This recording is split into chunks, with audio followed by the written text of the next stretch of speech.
Hi, hello. Hi everyone. Thanks, Sunburns. How's everyone been today? I wanted to tell you guys about something yesterday when Cass was on the stream, but I forgot. So we went to the store yesterday, right? And oh shit. All hail the true fan Alzora. Today the real fan is Alzora 7. Capital A Alzora 7. Everyone else, fake fan. Don't even bother coming. Over time, that's probably true. People stop coming. Yes. Huh. It's you. It's you, my friend. Turn your head, look at the poster of me on your wall, and know that I'm acknowledging you. Happy week or two since your birthday, Santoro. Hi, Jericho and everyone else. You need a poster? I got some news for you. You can buy them at my merchandise store. Or you can wait until the next giveaway and see if you win. Okay, so the thing I wanted to tell you guys was, yesterday I went to the store, right? Or we went to the store, I should say. And when we were bringing the groceries back in, Cass put the bag of groceries. We have these like huge ass, Costco bags for groceries, so they're like enormous. And so he lifted it up, he put it on the stove. And then he leaned on the stove. He leaned on the knob for the stove. And he turned on the stove. And the fire was like this tall. And it scorched the bottom of the bag. He didn't even realize that it had turned on either. I was standing a little bit further away. I turned around at the sound of the stove going, you know, it clicks, right? It went, and I turned around, I was like, holy shit, it's on fire! It didn't catch fire, but when we got all the groceries out and we looked at the bag, the underneath is like scorched, and there's a hole, so I think we need to buy a new grocery bag. I'm not really sure what happened. Yeah, shocking. Weird stove design that leaning on it can turn it on. Yeah, I don't know. His stomach has opposable thumbs? Apparently he leaned on it, and when he leaned on it, it not only lit the stove, but it turned it a little bit to the highest gas thing. Yeah, it kind of dangerous. I felt uneasy after that, but then during the stream I completely forgot. So apparently not that uneasy. The other thing I wanted to say was, remember the other day my live 2D artist was in here? Well, she actually told me that she has been... Fire is fun? Fire is fun? Why do you say fun? Why fun? The other thing I want to tell you guys was my live 2D artist told me that she's been working on the 3D model for me just like for fun. And I was like, oh, okay. I was a bit surprised. And then I said, well, have you thought about how much you want to charge? And she said, actually, I was thinking maybe I don't want to charge. I was like, no, you should charge me for your work. But yeah, so she sent me a little bit of a preview of the face. Maybe I can show you guys here. Maybe I can show you. Okay, hold on. This is actually, I think, this is the body preview that she sent me. She said, I realized that the bodies I make are very long legs. I guess she's probably working off the shape of the live 2D model. Yeah, all leg, no torso. It's probably she drew the live 2D model, right? So, all right, it's base. Yeah, and then here was the Sailor Moon Shino. Here's the face. I think it looks cute. Yeah, I don't know. It looks just like the 2D model she drew, actually. The kitty mouth and everything. So the XXX holic body, dude, they had such long legs. It's true. I don't know, I think it looks cute, and I thought that the eyes were kind of interesting. They look first of all, it looks like the 2D model, and then you can see the pupil kind of distorting a little bit as she rotates the face. I thought it looked pretty good. I wonder how that works. I wonder, is the surface of the eye like a transparent thing and then the pupil is actually inside? Or I don't know how that works. I genuinely do not understand. Or maybe it's like a circle or like a spherical object. Fuck, I don't know. You see what I'm talking about with the eye? It's not like the pupil is printed on the surface of the eyeball. You know what I mean? Yeah, the pupil is like inside the eyeball. But I don't know how that works. Okay. Anyway, I just wanted to show you guys that I thought you might think it was interesting. I don't really have anything else I want to talk about unless you guys want to talk about stuff. We talked a lot yesterday. So, yeah. How is it going for you guys? Are you guys ready for lawyering? Is that something that... It's like everybody is playing Valheim, right? I want to play Valheim. I don't want to stream. I want to play Valheim. Is the Cho Gifted game a secret? Oh no, it's Cho Gifted Bad and Theater. He said it's fun? Yeah. You sure hope we get to the lawyer today. Yeah, I'm so sick of these side characters and talking to them. I literally do not give two shits. You saw Ari play that. Yeah, he said that or Legs and Ari played it and it's good. And he didn't tell me anything else because he said that spoilers. So it's I guess it's one of those games where if you are spoiled, it's less fun. I'm guessing. I don't know. So yeah, I asked him when he could come to the stream. He said starting Tuesday, and I can't do Tuesday, so Wednesday it is. Wednesday it is. Hopefully you guys... Anyone else seen it or heard of it? I have not even heard of it. Is it new and trendy in the VTuber world now? I'm like totally out of the loop with VTuber trends. Speaking of trends, Rue was doing... What was the game? Bad and Theater. Bad and Theater. Speaking of trends, Rue was doing that Gundam game. And... she organically hit 150 viewers, which I thought was very poggers. You found a cool game the other day, Void Train, thank you. It's like Wrath but fun. Heard of it, never played it, I see. Yeah, I don't know anything about it. What was I talking about? Oh, the Gundam thing, yeah. I very proud of her, but also it got me to thinking, maybe I should play trendy games. It's good you saw a few people play it. Okay, we'll see. He said he looks forward to how I react to it, so I guess there's stuff to react to. That's what I infer. Everyone is really frustrated, no one could get on it, so viewers were really circulating. Yeah, well, she was like the top streamer in the category for a while. The Gundam thing is a pew pew game, that's all you know.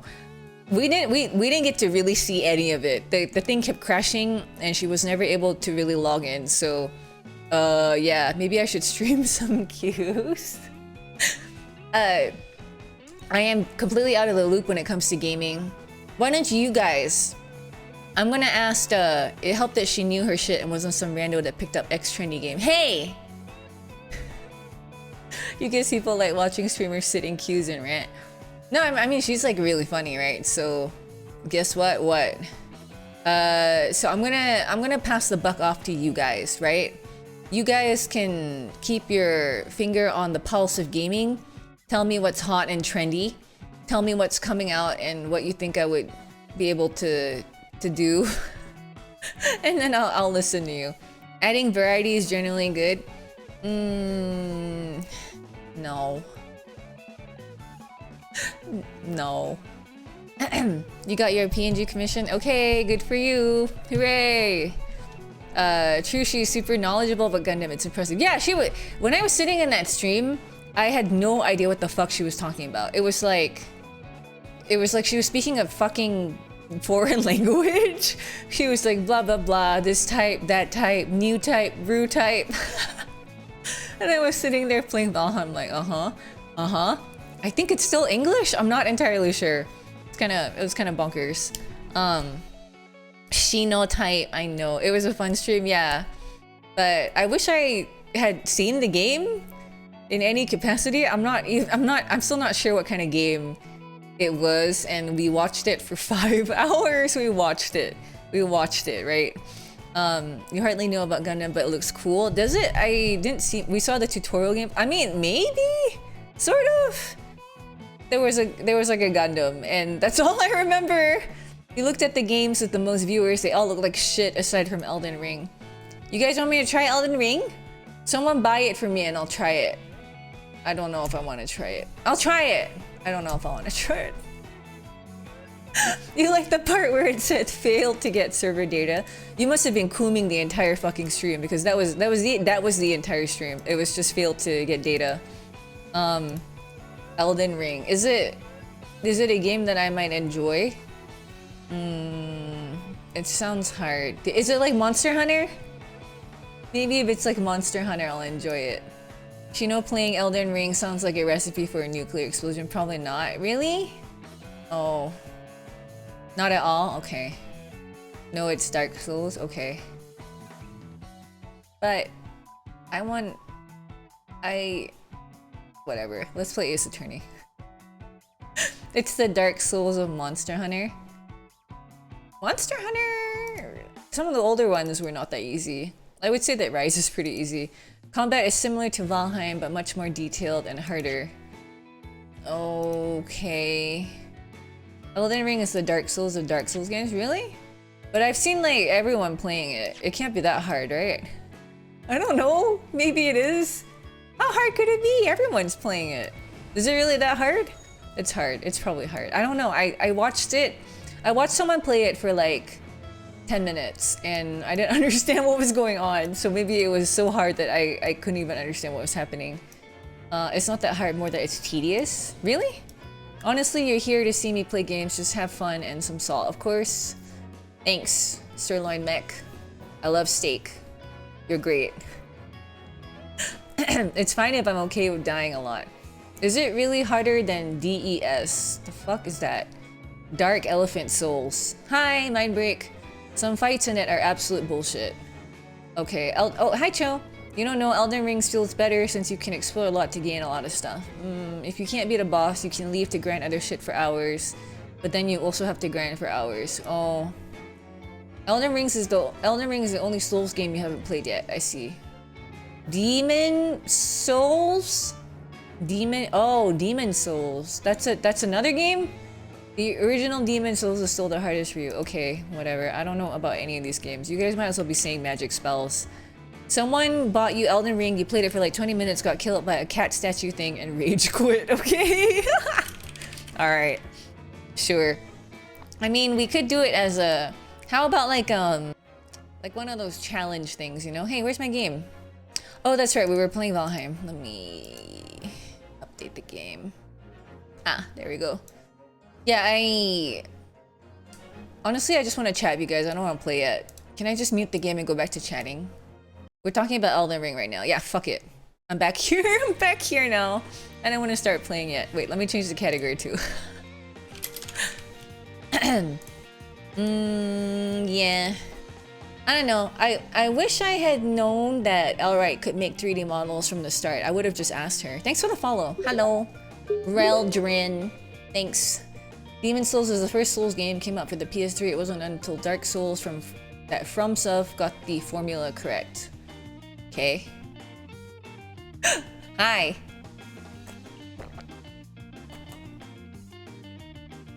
Do you think Elden Ring is the easiest to get into series-wise?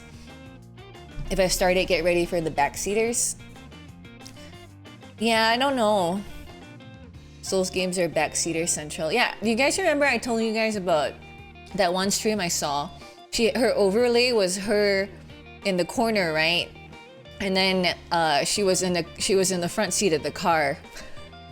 Like the entire game was contained in an overlay that looked like you were sitting in the back seat of a car. It was so funny, and she was sitting in the front seat. I thought that was really clever and cute. Yeah, she was playing Dark Souls. I want to say 3. Yeah, I saw that a while ago. It was very cute. Yeah, and I saw it. I was like, wow. But I don't know, I've never played a Dark Souls. I've never played a Souls game. I've never played anything Souls-like. Hi, Athena. Oh, I think you DM'd me on Twitch and I forgot to answer you. You said thank you for the raid, I think? You're welcome. It was Alzora who recommended you. Sorry, I don't really go at Twitch that often. So I saw the notification, but then I went to sleep. So yeah, and then I forgot. I'm so sorry. How are you? Thanks for dropping by. Everything is cursed and scuffed here. Even something like Code Vein. No, I've never played that either. I saw it. I saw someone play it. Is it gay? Is there yaoi? If there's yaoi, I'll play it. Am I interested in starting Elden Ring or just a Souls game in general? What I'm interested in is playing something really trendy so that I get a lot of viewers. Do I care about the type of game? No. And the other thing I'm interested in is simping for Raid Shadow Legends so I can make $500. Anybody wanna make some Raid Shadow Legends accounts? How about Nier? I have that, but don't you have to like mod it to get it to work properly? I remember that Cass tried it on PC and it was like really busted. He had to like install this trendy games puke. Hey! No, I know what this is. Santoro is doing what Stick does, which is trying to discourage me from growing so that they can live in this comfy little cocoon and no new people ever come. Nier Automata? No, it should work out of the box. Really? When we tried it, which was, to be fair, it was a while ago, we had to mod it to get it to work because there was something wrong with the frame rate. But that was like, I want to say it was years ago, so... Oh, they fixed it! Oh, they fixed it. I found you out. You don't do that? You absolutely do that, Sticky. Every time there's a new person, you bully them relentlessly until they... Or you used to, anyway. You bullied them relentlessly until they left. They patched it last year? I see, yeah. Maybe. Is it fine? I'm lazy. I'm lazy. You haven't done that in months? Sure. Yeah, maybe you haven't done it in months because you're less invested in the stream in general. Fun is subjective. That's also true. Just play some Rust or PUBG or Fortnite for the easy kid demographic. I'm not a kid-safe streamer. And you know what? I cannot stand kids. I think that if there were kids in here, I would get angry really fast. Do you remember when 2 kids joined the other day and they instantly got banned? Also, Rust is known as a toxic game, but I'm from Dota, so I'm sure I can out-toxic them all. I'm not very toxic when I play Dota. That's not true. I am not very toxic to people's faces when I'm playing Dota. But then I mute my mic and I'm really toxic, so... We're family hostile here. Kids don't bring in money. Yeah. I do love that money. Speaking of money, Raid Shadow Legends. When do you guys want to do that? Do you guys actually want to do that? Maybe... Friday? Hold on, let me look at my calendar. I think I need to like look at everything and see if I can actually get it set up. And I need everybody to show up and make your stupid accounts for me so that I can get money from Raid Shadow Legends. Okay, but in Rust, being either very toxic or very chill in the face of toxicity is what gets views, and you're not sure I can do the latter. Yeah, you're right. I probably can't. Kids, Ugu. I can't stand kids. Last you heard, Hololive is still playing that $3 game, Vampire Survivors. What the fuck is Vampire Survivors? I've never even heard of that. You're making stuff up again. Vampire Survivors. What is this? A time survival game with minimalistic gameplay and roguelike elements. The fuck kind of game is this? What is that? What is this? Is this a game? Sorry, this sounds really mean. What is this? It's fun? Oh shit, it's fun? You love it? Okay, I guess I'm gonna do what Hololive is doing. How does it work? You've seen people playing that and it's fun to watch. You've played it for 100 hours? It's gotta be really fun then. It's like that werewolf game that I played on from Adult Swim. Oh, is it? In what way? It's a dopamine machine. It has a lot of flashing lights. Oh, you guys would probably love that, right? Want to see the pretty lights and listen to the VTuber bitch about things. Okay, anyway, want to play the lawyer game? I'm tired. I don't want to stream too late today. You never played it, you just said it because I was looking for trendy games. I see. It's a bullet hell. Oh. Why is it that everybody likes to watch games that I don't like?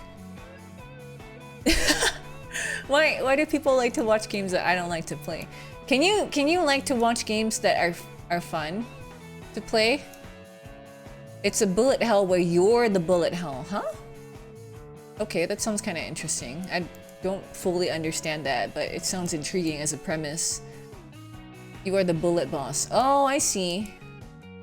You like Dota. No one else liked Dota, Sticky. It was just you, me, and I think Dingba. Dingba is also a Dota fan. You like watching fun games, but other people don't like watching what you like. I think I would agree with that. Yeah. I don't know why. But all the games that people want to watch, you come in here and people are like, are you ever gonna play XYZ? And I'm like, no, I'm never gonna play XYZ. Sorry. Do you remember when Hammy kept going on about that fucking platformer? Tomba? He was like, can you play Tomba? And I'm like, no, I'm never gonna play that. I'm sorry. I'm never gonna play Prototype. I haven't gotten around to fixing it. I've been lazy. I will look into fixing it after we finish Ace Attorney. Does that work for you? I look into fixing it after we finish the lawyer game. But nobody wants to watch that, right? The only person who wants to watch Prototype is Zali. Everyone else is like, eh. Spoilers, or it's more interesting when Shino's talking. You want to see Shino send chat into suicide missions in XCOM. I always did want to make a game, find a game where I could put chat in. We did that with The Sims, remember? And we did that a little bit with RimWorld, but we don't do that kind of thing very often, like naming viewers in the game itself. Yeah, I think The Sims is probably the biggest example. Oh, RimWorld? Yeah, we played it. That was a gift from Toad. Sorry, Toad. Timberborn has a nameless. Oh, the otter, not otter, beaver, the beaver game. You get 150 beavers. Really? Who did Zali suck off in RimWorld again? It was Hammy. Zali sucked off Hammy in RimWorld. Speaking of that, I noticed that Zali and Sticky are neighbors in my Valheim server. They live next to each other. They can hear each other through the wall. You know Darkest Dungeon lets you do that, but it's hella tilting. That's what I've heard. That's why I've never tried it. Zali rimmed Hammy's world. Alright, it's time to start playing the game. I'm getting tired, and you know what? The game's probably gonna make me even more tired. That's the thing. If the game doesn't get interesting soon, I'm gonna fall asleep. I don't think I'm gonna stream that late today because I'm just really tired. Oh, thank you, Aozora. Appreciate it. We have apartments next to each other but live in houses far from base. That the apartments are for tryst, you know, when you guys meet up after your business trip. And then you go home to your families. Alright, let's play the game. Is it just me or is it really soft? Where is the volume? Can you guys hear it? Okay. Yes. Where were we? I do not remember.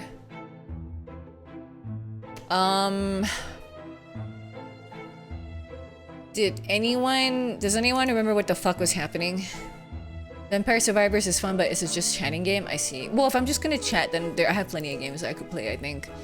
The whole of Blighty could have been flattened outside my window at that moment, and I wouldn't have noticed the dash thing. Does anybody give a shit about these two?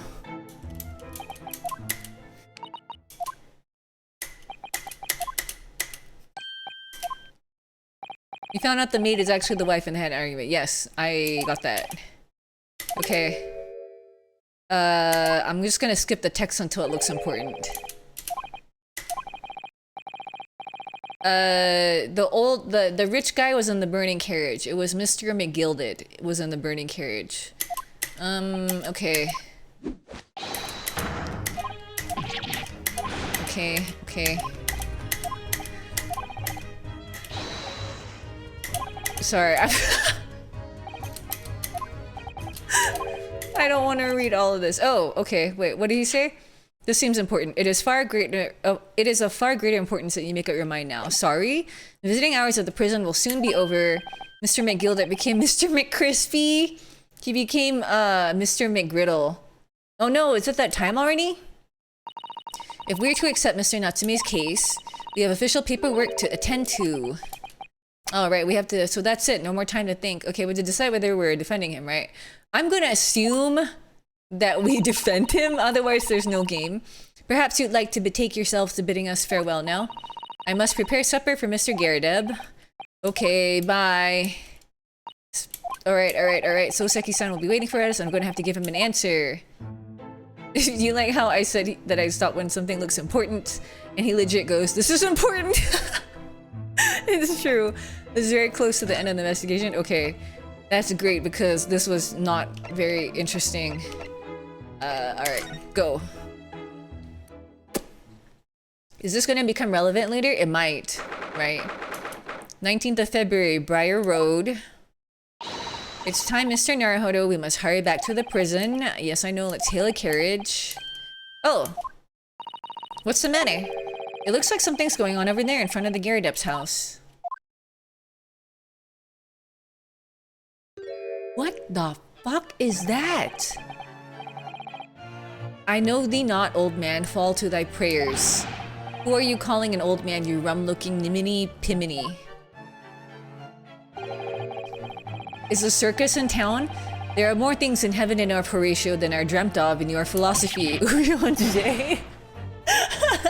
Who's this Horatio fella, eh? What are you on about?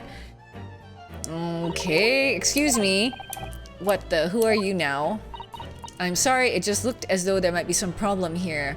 Susato, it's none of your fucking business. We need to get to the prison. My associate here, Mr. Ryunosuke, is a lawyer, you see.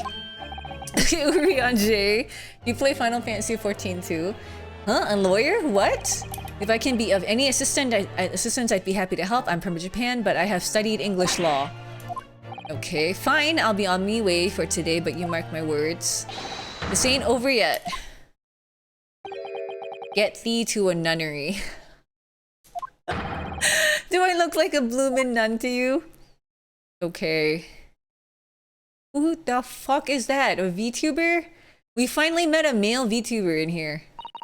I do hope you're not injured. Oh, I guess this is a second male VTuber. The prosecutor is the first male VTuber we met. I do hope you're not injured. He's permanently pogging, you're right! Oh, fair Eastern maiden, thou art so gentle, thank you. The pog face. What was that all about? There are more things. Shut up! I'm not Horatio either. Forgive the increase, sir, but are you a lodger here in the Garadep residence?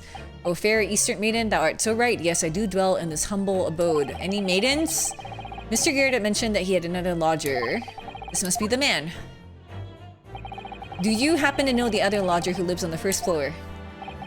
Ah yes, a gentleman named Natsume. Oh, more worthy a polemist in my battle words never could there be. Sorry? Battle? Male VTuber look is now an insult added to your vocabulary. I mean, look at him! He looks like he's gonna be a Niji Sanji male VTuber Wave 3. Who is the stronger, Hamlet or Macbeth? Mr. Natsume and I sparred long into the night. I see. So they were boning? That's what I'm getting from this. I don't fully understand, but it seems that they're acquaintances at least. So, fair maiden, I can tarry here no longer. Fare thee well. Okay, bye. Another fucking weirdo. I didn't really understand him, but I think he's returned to his room. It seems he's unaware of what's happened to Mr. Natsume, so he can't really help us. The house is full of eccentrics. Anyway, I'll go and find a carriage. Okay. Get me to the courtroom! I want to be a lawyer. Here you are. I don't know about that mustache, man. Okay, anyway. Oh, he's gonna cry. Any bets that he'll show up during the case as a lying witness? No bet, dude, no bet. Oh, it's you, you're here, you came. Locum student, Mr. Naruhodo Esquire. I can't believe you came back. I'm so touched. Okay. We are so sorry to have kept you waiting, Mr. Natsume. Oh no, think nothing of it. Relax. If I were a cat, I would purr with pleasure at the company of such fine compatriots. He's got the PN eyes, yeah. Noble, nurturing, never failing, Nipponese. Let's not get carried away. I quite agree. Oh! There is nothing more reassuring than the familiarity of one's native land. Who's talking? On the other hand... Oh, God. Remember, he has a cat. He can't be a bad person. You've missed a bit. What is this case? The same thing with Natsume. Hi, Adi. It is through friendship transcending international borders that one truly appreciates the fact. Such is my belief, at least. Okay, it's you! The miserable rotten spy! Herlock Sholmes. Mr. Sholmes, what are you doing here? Oh yeah, the Russian chick killed my best friend! I completely forgot about my best friend being dead already. Yeah, what am I doing here? So, we're deciding whether we want to take Natsume Soseki's case. We're deciding whether we want to defend him in court because he is accused of stabbing a woman. I have no intention of doing anything per se, save observing, of course. What's Herlock doing here? Sorry, I thought you meant in general. He showed up because... Okay, wait. Should I read this? Having encountered some curious reading material in that gloomful room, and having unmasked the secret identity of that eccentric pair, I decided I should drop in on my way home to see how our divested friend is faring. Gloomful room? At least your accommodation here offers a window, my dear fellow. In that sense, it is a superior option. He literally said, your room is worse than a jail cell. Anyway, I must commend you on your taste in books. My day has been a delight and cost me not a penny. Why didn't the VTuber kill Sholmes in the second case instead? I know. How dare you? Okay, is he wrong though? It had a cat in it. I've had it, I'm through, I'm at the end of my rope, I should never have come to Great Britain. It was a terrible mistake, haunted by spirits and those accursed lodgings. No doubt my luck will be cursed in tomorrow's trial as well. My whole life is be damned. I understand that. I relate to that strongly. What are you thinking, Mr. Naruhodo? He mentioned that once before, didn't he? That his lodgings were cursed, I mean. And there is much truth in Mr. Mustache's words. What? Cursed is a wholly appropriate description, I would say. Why? For the men's lodgings, and indeed for tomorrow's trial. What's that supposed to mean? Huh? Okay, do I just converse him? Okay, cursed trial. What? Mr. Natsume, what did you mean by what you just said? About the trial tomorrow being cursed?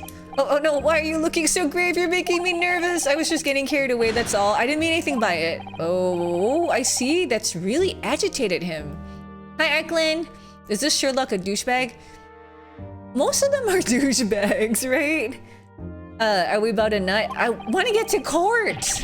I'm a fucking lawyer. I shouldn't be doing this stuff. This is detective work. You don't mean the trial really is cursed somehow? This man has seen some shit. You can see it in his eyes, man. Are you referring to the prosecutor, the Reaper of the Bailey?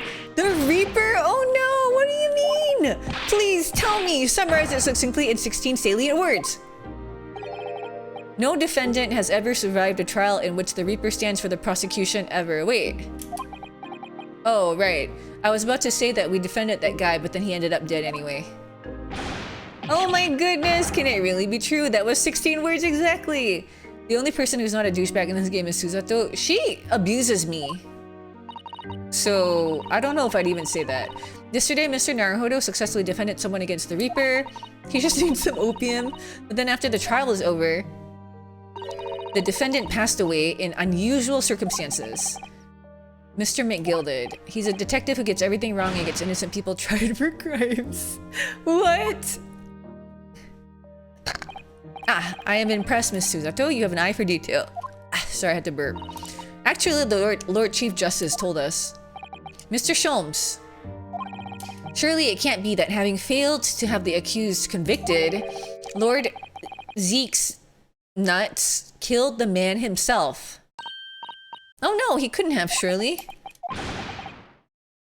You have some wonderful notions. Sorry. The man isn't a mass murderer, he's a court prosecutor, my dear fellow. Oh, yes, why of course he is. Of course he is, then why are you trying to scare me? It could be said, however, that the real truth about the man is even more terrifying than your hypothesis. What on earth do you mean by that? Just remember that there's a free version of Vampire Survivors that plays in browser and Edge. Oh, okay, maybe I'll check it out. Obviously, Zeke's wouldn't use fire. Fire would ruin the blood. The Reaper! Hurry up, get me to court! Zeke's nuts is a quite exceptional man. However, in London courts of law, exceptional does not equate to winning every case without exception. That's good. So Seki-san looks like he's gonna cry tears of joy. As you are no doubt aware, in a British criminal trial, there is both a judge and a jury. Oh no, nobody call me no. The judge officiates based on the letter of the law, whilst the jury offers public opinion and common sense. It is an excellent system whereby the defendant's guilt is considered from several points of view. However, public opinion in particular is somewhat easily manipulated. Right. Criminals and corrupt lawyers, for that matter, can use it to their advantage. By any means at their disposal, contriving evidence, calling imposters as witnesses, and so on. By such underhanded means, those who would want to are able to sway the jury, which means that even in the light of irrefutable evidence, the prosecution can fail. But it means the wrong verdict can be passed. No shit. And sadly is from time to time, my dear madame. It is simply the reality of the situation. And that's okay? I'm Mino. However, those indicted by Zeke's nuts cannot escape justice. Their fate is sealed. Oh my.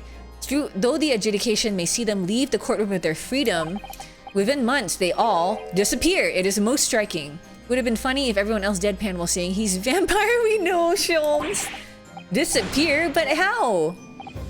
By all manner of misfortune, sir. Perhaps they are trampled under a passing carriage. Perhaps they fall into the Thames and drown. My game is still listed as just chatting. I thought Alazar fixed it. Alazar, did you fail me? Oh, maybe you need a refresh. Thanks for letting me know, though. Perhaps they are suddenly overcome by a raging fever, or perhaps attacked by highwaymen. So he's a sore loser? Oh, no. No, thanks for letting me know. All examples of the reality of events here in London, I'm afraid, Mr. Naruhodo. Okay. Can we get to the courtroom? Ah, I knew it. I'm a dead dodo, done for, doomed. Okay. When you said accursed lodgings before, you were referring to a room at Mr. Garridup's house, I assume. Do you mean to say you believe the place is cursed? It's been a year now since I came to Great Britain, but I'd only been in London a week before I started to notice strange feelings in myself. That didn't take long then. Everywhere I looked, there were forward faces staring at me, laughing behind my back. I was sure people were talking about me. I started to become nervous about going outside. They were always staring at me, all the time, from dawn till dusk. So I shut myself away in my room, but even that didn't help. The fear would not go away. You must have been very lonely, having been away from your homeland for such a long time. I've had to move a number of times, most recently to that room on Briar Road a week ago now. Yes, why did you choose there? It seems a little inconvenient. Is he dabbing? He is dabbing. The rent is cheap. I have so little money, it appealed to me straight away. Of course, I asked why it was so affordable. The landlord just simpered and said, "The room is cursed." Oops. What do you mean? Oops. He quickly tried to cover his mistake, but it was too late, so I told him, if you have something to say, then say it, but if not, don't mention it in the first place. Yes, well said. Okay. You've seen gameplay for like 5 minutes and you've seen like 3 characters dev at this point. This little haiku thing that he does is kind of cute, but it was true. It was all true. You mean the room really is cursed? Ever since I moved into that windowless hellhole, my sleep has been plagued of nightmares. I awake feeling as though I'm being choked to death. And in my waking hours, people are stabbed in front of me as I walk down the street. I am branded a killer, thrown in prison. Nobody wants to know me. I'm surrounded by scary, sinister spirits. Okay. The dab of sadness. You guess the wife just dropped another cup of tea on him. If only there was someone, just one person on my side. Can no one find it in his or her heart to believe in me? Really, no one at all? He needs to get a CO2 and VOC sensor. Yeah, when our place has can't set up some CO2 sensors and stuff like that, and when it gets stuffy late at night, it kind of affects my brain power. You know, I get kind of foggy. If court cases were decided by rap battles, this guy would surely win. Yeah, okay. To believe. Yes, to believe. Okay, to believe. Mr. Sholmes. Yes, what can I do for you? It's about the case on the SS Burya, if you recall. The Burya. Ah, that case. The one of the snake. Yes. At that time, I was a suspect, but you believed in me and listened to my side of the story. And you helped us to investigate. I did I? Interesting! What I want to know is, why? Why did you believe me? I see, yes. You mean... because you were a grimly dressed, shady Eastern fellow found with the victim in a locked room. If you like, yes. I'm a little surprised that the answer requires explanation, my dear fellow. It's quite simple, really. You said I didn't do it. But I could have been lying! Surely you must have had your doubts. You must have suspected me a little. I think perhaps you have misunderstood. I neither recall believing in you, nor in that which you were telling me. What? Does he have brain damage? He acts a little bit strange. I wonder if they're going to reveal that he has some kind of illness or something. You see, the only things I believe in are those I choose to believe in. What do you mean? I make up my own mind about what is to be believed and what is not. If I should like to believe in something, I do. The circumstances can hang as far as I'm concerned. But I could have betrayed your trust. Okay. In that case, I should have made an elementary error of judgment, nothing more. Betrayal of trust is an overused excuse in my opinion. Meaning? Whether or not one should trust another is, in the final analysis, down to oneself. It is a matter of whether or not one can trust oneself. Yes, he's right! He's right, locum student Mr. Narhod Esquire. Whether or not I can believe myself. You're so confused! Yeah, I don't know if I get this. Hey, there he is! The defense lawyer is only as good as his faith in his client. And that comes down to how much faith he has in himself. I still hear his voice! You were so right, Kazuma. I still hear his voice. I miss him. Alright, so are we taking the case? Can we take the case already? Please. Nice of him to avoid saying Runosuke is too stupid to betray anyone. Well, my dear fellows, it is time we were leaving, I believe, already. Visiting hours are over. The guard will be here shortly to escort us out. There is a restaurant near here that serves excellent trout. Would you care to join me? Oh dear, there's never enough time, is there? Oh, are we gonna help him? Of course we have to help him. Mr. Natsume, if you'd like, in the trial tomorrow, I'd be happy to represent you. Now that you think about it, an Ace Attorney-like game with Better Call Saul themes could be cool. I haven't seen that. Show? It's a show, right? I haven't seen it. Oh, he's gonna cry! Locum student Mr. Naruhodo Esquire. As I said, I only experienced the British courtroom for the first time yesterday, and although the man I was representing was found not guilty, I lost sight of something crucial. Something crucial? What to believe in? The defendant, justice, or the truth? How to believe, even. But I think I finally worked it out. I've decided I must believe in myself above all else, to trust my instincts. Yes, Mr. Naruhodo. Okay. Have I seen Breaking Bad? I watched the first episode. So, no. My instincts are telling me that you, Mr. Natsume, are innocent of this crime. And it's imperative that we prove that in court. I will fight for your innocence until the bitter end with every weapon available to me. Naruhodo, you're a defense lawyer. You don't get to care whether your client is innocent. It's true. I don't know what he's talking about. Basically, a big brain lawyer comment gets bad people out of legal trouble. But I don't want to be the bad guy. So I hope you'll permit me to represent you tomorrow. And it's funny most times I see. Is it a funny show? Because like Breaking Bad was kind of a downer show. As I said when we first met, it's anime court, we only defend the innocent. True. I'd like to entrust my fate to someone who will listen to me in my native tongue. Of course, Mr. Natsume. It would be fair to say, Mr. Naruhodo, that your mind was in many ways made up from the outset. You merely needed the events of today to fully realize it. Yeah, I think you're right about that. It's been a roundabout journey, but I got there in the end. The abuse! Miss Suzato, yes? Would you be willing to stand by my side tomorrow and help me in court? Absolutely. As I said this morning, you may consider me your personal judicial assistant. Poggers? I can't believe these guys wear the same clothes every single day. The shocking events of yesterday's trial still weigh heavily on my mind. But it's time to stop looking backwards. Kazuma believed in me, and Mr. Sholmes believes in me now too. So it's time! Time that I learned to believe in myself. Soseki-san has no one. He's all alone, so it's my job to help him, to fight his corner. Tomorrow, in the courtroom. With all the strength that I can muster. Every single day, it's been a single day. He's not very good at counting. Or measuring the passage of time. He's like a goldfish. Although I heard that goldfishes actually do have memory, so it's kind of a mean thing to say that. Alright, are we going to court? I'm fucking falling asleep, my guys.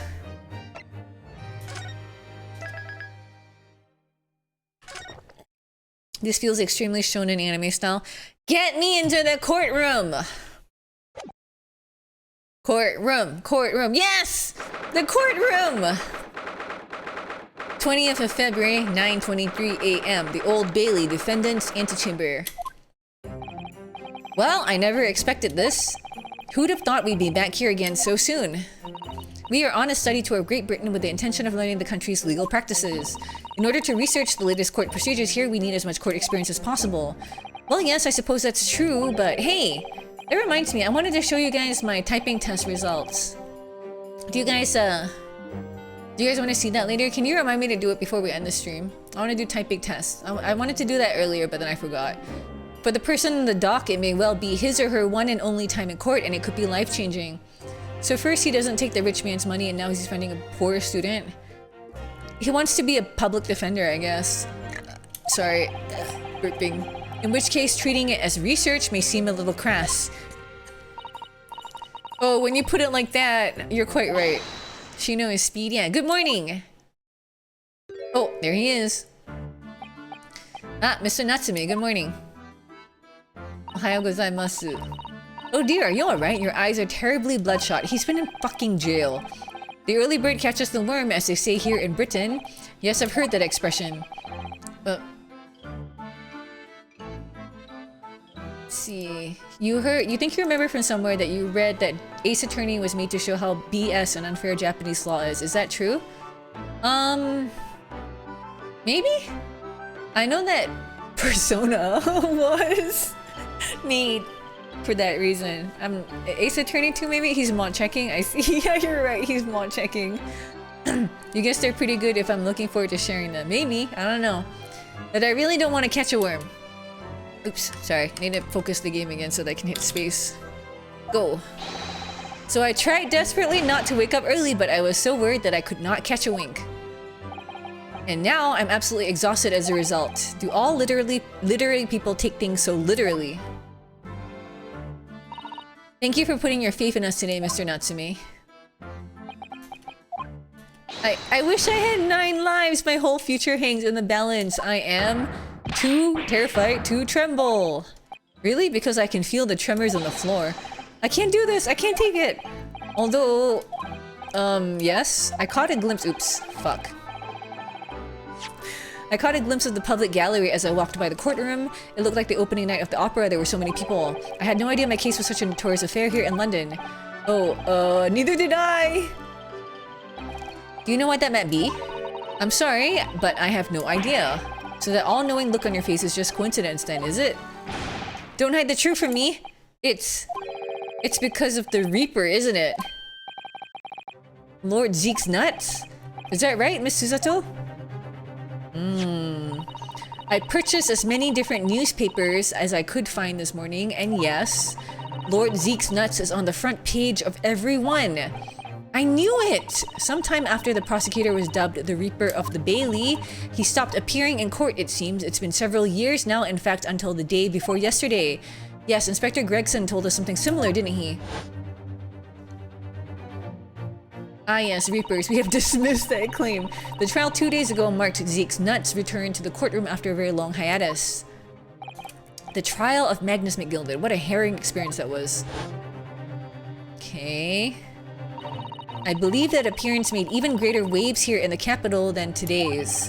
But we wouldn't have realized, of course, having only just arrived in the country. Why is the Reaper back in the Bailey so soon for what appears to be a mundane murder? That's the question the papers are asking, and they're all speculating various answers. Mundane? It's the most significant saga of the century to some of us. Oh dear, I meant no offense, Mr. Natsume, but that's how the papers are describing it. Well, lest we also forget the fact that it could spark an international incident. Obviously, the reappearance of this infamous prosecutor has caught people's attention. But there's another blatant similarity with the trial of 2 days ago. Yes, I agree. Okay. It's you! Me? I guess that's true. Both times it is you who stands against this legendary prosecutor.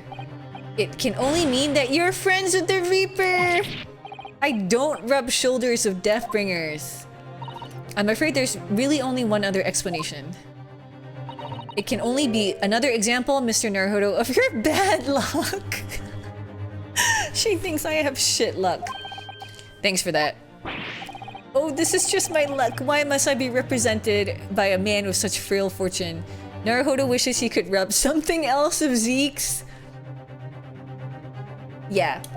He's handsome, but the least lucky lawyer alive.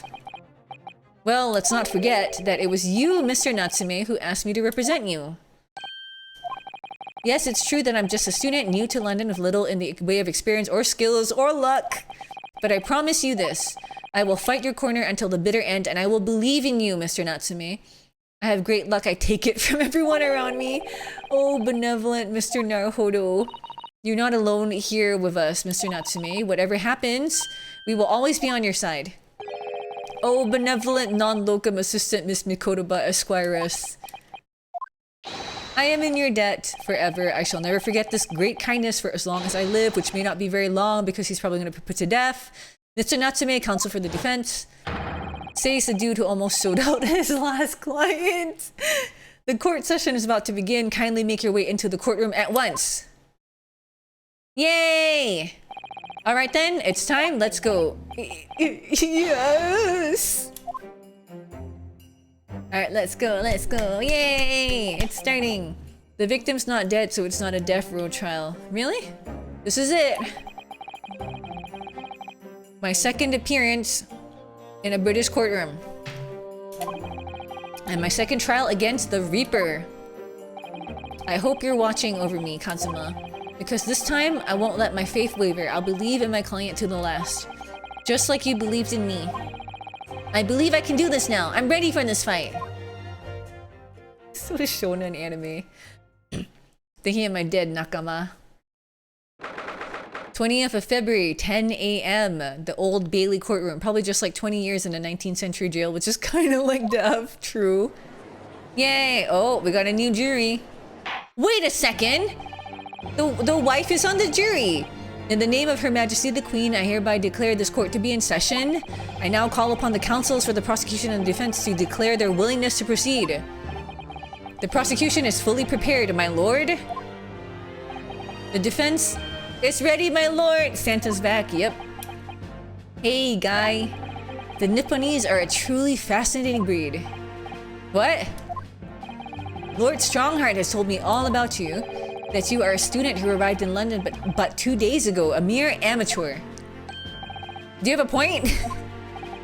Being a compatriot, you feel compelled to try to help the accused, I suppose. Typical Nipponese arrogance. Wow. Forgive me, but I do not believe arrogance is an appropriate description. Susato-san. After all, at our previous encounter, the defendant was found to be innocent. Get wrecked. Suck on that. Very true, and a most fascinating, if dark, trial it was too. The tragic conclusion came later, of course. Here's to the acquitted and his unfortunate, violent end. Ah, fuck. He gave a toast to the dead guy. Thank you, counsels. I see both sides are in fine fettle. Now, ladies and gentlemen of the jury, are you ready to carry out your duties here in court as impartial members of the public? Wait, is that the banker in the jury? Hey, it is! You never know when you might be down on your luck, but I believe in fair play for everyone. Well, I must warn you, I'm rather more ruthless than I appear. Oh well, not me. What you see is what you get. I'm a peace-loving fellow. I'm afraid to say I think it's quite possible that Mustache Foreigner did the deed. Come on, what are we waiting for? No doubt he did it anyway. Eh? Sorry? Didn't quite catch that? He can't hear us. Very well, let us proceed. Your opening statement, if you please, Lord Zeke's nuts. Very recently, Great Britain signed an alliance with a rising power in the Far East. The accused in the dock today is a student from that same land, a certain Mr. Soseki Natsume. And while our country has extended this foreign student the warmest of welcomes, regrettably, the kindness has not been returned. In fact, the student is accused of a most sinister act.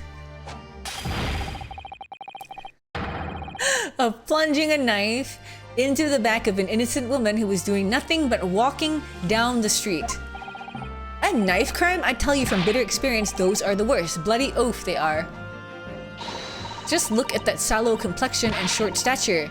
He's one of those dreadful Japanese. What? She said Asians are ugly. Come on, let's get this over with me now, everyone. 1, 2, 3. Eh? Sorry? Didn't quite catch that. I like the last guy. He's cute. Pray, forgive the discourtesy of smashing my hallowed chalice here in this great chamber. How is this fair? Dude, I know. Well, they always have to rig it from the start so that there's some tension, you know? They're hella racist, they sure are. Let's keep it going. Allow me to call the first witness to the stand. Let's go, let's go. Very well. Bailiff, lead the inspector in, please. Inspector? Dude spends 5... Oh! It's Gregson!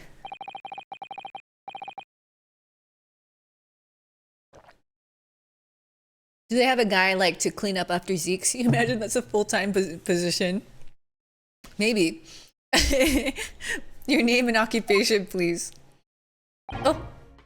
Where did he put the chips? Yes, sir? Tobias Gregson, Detective Inspector at Scotland Yard. Would you please summarize the events of the case for the court, Inspector? The victim is thought to be a young woman in her 20s by the name of Olive Green. I beg your pardon, Inspector. Thought to be. Yes, having been stabbed in the back by her attacker's knife, the victim fell unconscious. That was 3 days ago now, and she's been comatose ever since. What? So they don't even know who she is for sure? Comatose, I see, but her life is not in danger? Fortunately for the Eastern student, the charge will not be murder. Pray elaborate on the details, Inspector. Sir, if I could ask everyone to look at the street map. This fucking map again. As I mentioned, the incident took place 3 days ago at around 5 in the afternoon. It happened on the pavement running alongside Briar Road, a wide thoroughfare for horse-drawn vehicles. It had not long since stopped snowing as the victim, Miss Green, was walking down the street. Out of the blue, she was approached from behind by the accused and stabbed in the back. Luckily, the young lady's life was spared and she's currently being treated in one of the city's hospitals. But being unconscious as she is, we've been unable to take a statement from her, of course. Calling it now, she dies halfway through the trial so the stakes get higher. Don't say that, Cho. You couldn't get any family members to confirm her identity? I mean, she's fucking unconscious. How did they ask her? Yeah, they can't take a statement. This is the case file of everything we know about the victim so far. Oh, we should inspect everything, actually. Thank you, Inspector. The court will accept the documents as evidence, if you please. A file containing an overview of the case and details about the victim. She was found with a knife in her back and is currently in a hospital, yet to regain consciousness. What of the weapon that was used? Sir, I have that here. It was removed from the victim's back. Ouch, that big thing is starting to make me scared to walk down the street now. With a heavy blade like that, almost anybody would have been able to stab the poor woman. Even the scragged-looking Soseki-san, I suppose. A common or garden jackknife, I would say, rather nondescript. Thank you, Inspector. The court accepts the blade as evidence. The jackknife has been entered into the court record. A large but commonplace folding knife. It was found lodged in the victim's back. Now then, what do we know of the motive? Money or valuables, I presume. From what we can tell by looking at the woman's possessions, it seems like she's a poor student herself. Hard to imagine she would have anything much worth pinching, my lord. I see. Well, in that case, are we looking at some deep-seated resentment towards the victim? I'm afraid I couldn't say. Apart from visiting second-hand bookshops, the defendant, Mr. Natsume, doesn't appear to get out much. At this moment in time, we haven't been able to establish any sort of connection between him and the victim. Yes! If theft and grievance had been ruled out as the motive, what reason could Mr. Natsume possibly have had for stabbing the young woman? Yet you arrested the man in spite of that, in a totally unjustified and heavy-handed way. Objection!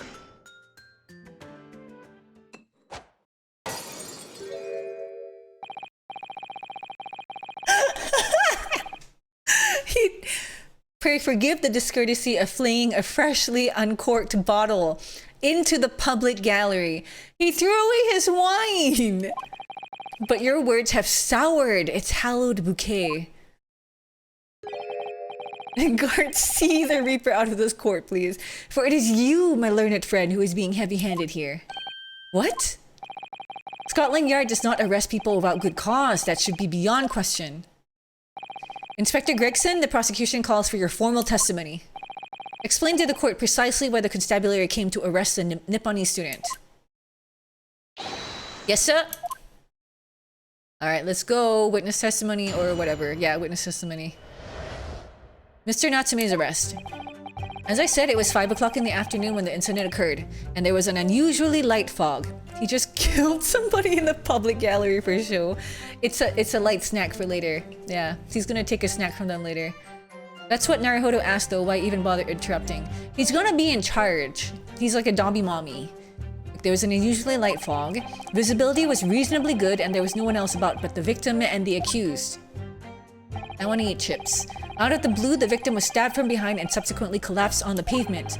The accused ran off, scattering his belongings all over the floor, those being a number of old books he'd just bought. He was on his way home from a bookshop, it seems. It was just a matter of working out who the books belonged to, and we found the bloke to arrest him. Okay. Quite simple. Old books, you say? Yes, my lord. I have a photograph here of the scene of the crime taken immediately after the incident. They took a picture of her before helping her?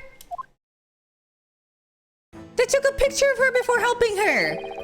Ah yes, I can clearly see the books to which you are referring. What the fuck? So why did you arrest the guy? Objection! Explain why you arrested the guy. I will take that photo as evidence, please, Inspector. The crime scene photograph has been entered into the court record. A photograph of the scene taken by a policeman just after the incident occurred. A large knife can be seen thrust into the victim's back. Wait. But first, let me take a selfie. Jesus. They didn't even pull out the knife! You Nipponese are a spineless breed, too cowardly to admit defeat. In those times, taking a picture was a pretty big deal too. Why did he even have a photo camera of him at the time? I guess the cops arrived with a camera? Yeah. Even so, they should have helped her first. Denying everything despite overwhelming evidence to the contrary. What do you say? Yeah. Well, forgive me, Lord Zeke's nuts, but the defendant is not denying everything, as you put it. What are you doing, Miss Suzato? Do go on. Mr. Natsume has admitted to playing some part in the incident. Isn't that right, Mr. Naruhodo? Well, now that you mention it, when we visited him in the prison yesterday, he did tell us what had all happened. What did he say? I forgot already. As I was walking along that pavement, I could make out the sole silhouette of another ahead of me, a woman wearing a green overcoat, and just as I went to overtake her, she suddenly let out a little scream and collapsed onto the cold, hard slabs of stone at my feet. I was terrified. I had to get away from there, so I ran back to my lodgings. Pulling out the knife would have killed her for sure. So you just leave it in? I mean, I'm not a medic, but you leave it in and take a picture? A green overcoat? Well, that's exactly what that woman in the print is wearing. Oh my, a photographic print in full color. What will the world come up with next?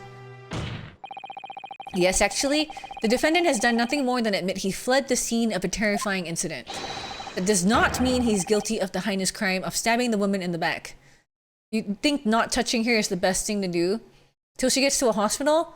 Really? Yeah, I guess she'd start bleeding. Yeah. Still, taking a photo of her is a little bit tacky, isn't it? There was nobody else there at the time. Just the two of them, the victim, and the accused. In other words, there is nobody else who could have possibly stabbed the woman. Oh no, not this again! Where's the phantom third person? A fact that the accused concedes. They were anchoring her spirit to the photo. This is what they talked about in Soma. Is when you take a photo, your soul gets, or like the Native Americans believed that, I guess. Believed, past tense. It seems this cross-examination could prove to be pivotal, counsel. Proceed, please. No excuses for taking the pic. Yes, my lord, nothing for it. I have to use this cross-examination to turn the tables here. It is our only chance. Alright, it's always our only chance. And then the next one is our only chance again, and then we get another only chance. Okay, as I said, it was 5 o'clock in the afternoon when the incident occurred, and there was an unusually light fog. Press. A light fog, you say? Well, light for London, you could see the opposite side of the street for once, not much further though. That's light, is it? This fish and chips is making you hungry? Yeah! I had salmon and pasta today. Cass baked it in like a lemon butter. I'm hungry. Alright, sorry. Around these parts, yes, not something I'd expect a Japanese fellow like yourself to know, of course. Dude done got fries, you just got done eating and you want more? Whenever I see him crunching away at the chips, I get hungry myself. I've read that London is famous for its fog, but in my country, people usually imagine that gives the city a rather beautiful appearance. How quaint. Yes, well, it's not something us Londoners tend to romanticize, as I expect you can appreciate. I see. At this time of year, the fog causes a large number of accidents, especially when it's heavy. Sometimes you can't even see your own hand at the end of your arm. Imagine the inspector casually walking down the street with a full photo machine of a tripod. They were really big in the old days, right? You had some pork crackles. Is that like bacon? What's pork crackles? Indeed, the other day I was very nearly trampled by horses before I could see the carriage they were pulling. Oh, Suzato-san and I should definitely remember to stop, look, and listen. However, on the day that concerns us, the fog was somewhat lighter than usual. A fact no doubt lamented by the accused. Okay. Deep fried pork skin? Is it? That sounds yummy.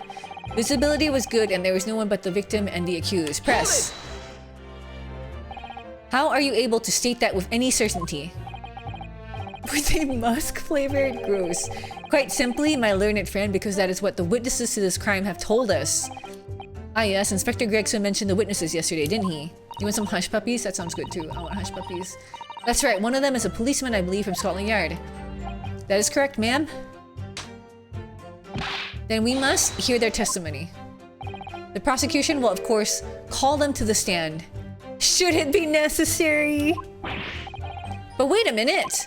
At 5 o'clock in the afternoon in the middle of winter, it would have been dark already. No matter how light the fog might have been, no one could have seen. I'm unaware of the situation on your tiny island in the east. But here in the capital city of Great Britain, all main roads are illuminated in the night by gas streetlights.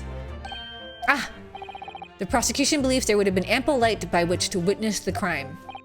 Quite. Here in London, for the first time in history, mankind has completely conquered the darkness.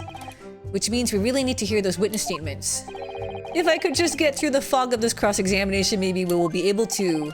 It seems the counsel for the defense is taking stock. Continue your testimony, Inspector. Okay. Out of the blue, the victim was stabbed from behind and subsequently collapsed on the pavement. Hold it! Thus, gaslighting? Good joke. From behind, you say. That's right, as you can see from this print. Okay. Yes, quite so, Inspector. The handle of the weapon is clearly protruding from the victim's back. And you say this poor woman, Miss Green, remains in a critical condition, comatose no less. I'm afraid so, my lord, yes. She's being treated at Bart's. I was hopeful that she'd come round before the trial started so I could take statement, but it wasn't to be. Yes, that is indeed a pity. It would have been most illuminating to hear the victim's own account of events. Luck is on your client's side, it seems. On the contrary, my client has been exceedingly unlucky. Your force of tone is seriously undermined by those disturbingly wide eyes, I'm afraid. Ugh. Alright. The accused ran off, scattering his belongings all over the floor. Hold it! Mr. Natsume's belongings? I think you'll find it's all there in the photo of the crime scene. Yes, the 3 books on the floor. That's right, my lord. Second-hand books they were, irreparably damaged after falling in the snow, of course. The accused could easily have carried all 3 books in one hand, which means his other hand would have been free to wield a knife, for example. He's very clever, isn't he? What do you mean? He's made it extremely hard for you to assert that Mr. Natsume had his hands full of the books. He's managed to close the one avenue of escape we might have had before we even knew it was there. You mean to say that the defendant was holding his belongings as he thrust the knife into the woman's back? That must be what happened, my lord, yes. But then, why would he stab a woman and then leave behind all the books? That, like, makes no sense. So that he would get caught? Like, what's the... Yeah, why would he hold the books and then stab her and then throw his books onto the floor and then run home in a panic? You know, is there a motive? There has not... a motive has not been determined. Yeah, I don't know. Those being a number of old books he'd just bought, he was on his way home from a bookshop, it seems. The defendant apparently visits a secondhand bookshop on a daily basis. Yes, so I understand, a shop full of old English literature. I commend the accused on the lofty subject matter of his scholarly attention. The bloke's room was stacked floor to ceiling with those musty old books. Can you tell us more about the bookshop in question, please, Inspector? The books helped ground him as he winded up the mother of all stabs. Then he just let them go because it was like catharsis, right? Well, if I must, I'll have to ask you to look at the street map again, I'm afraid.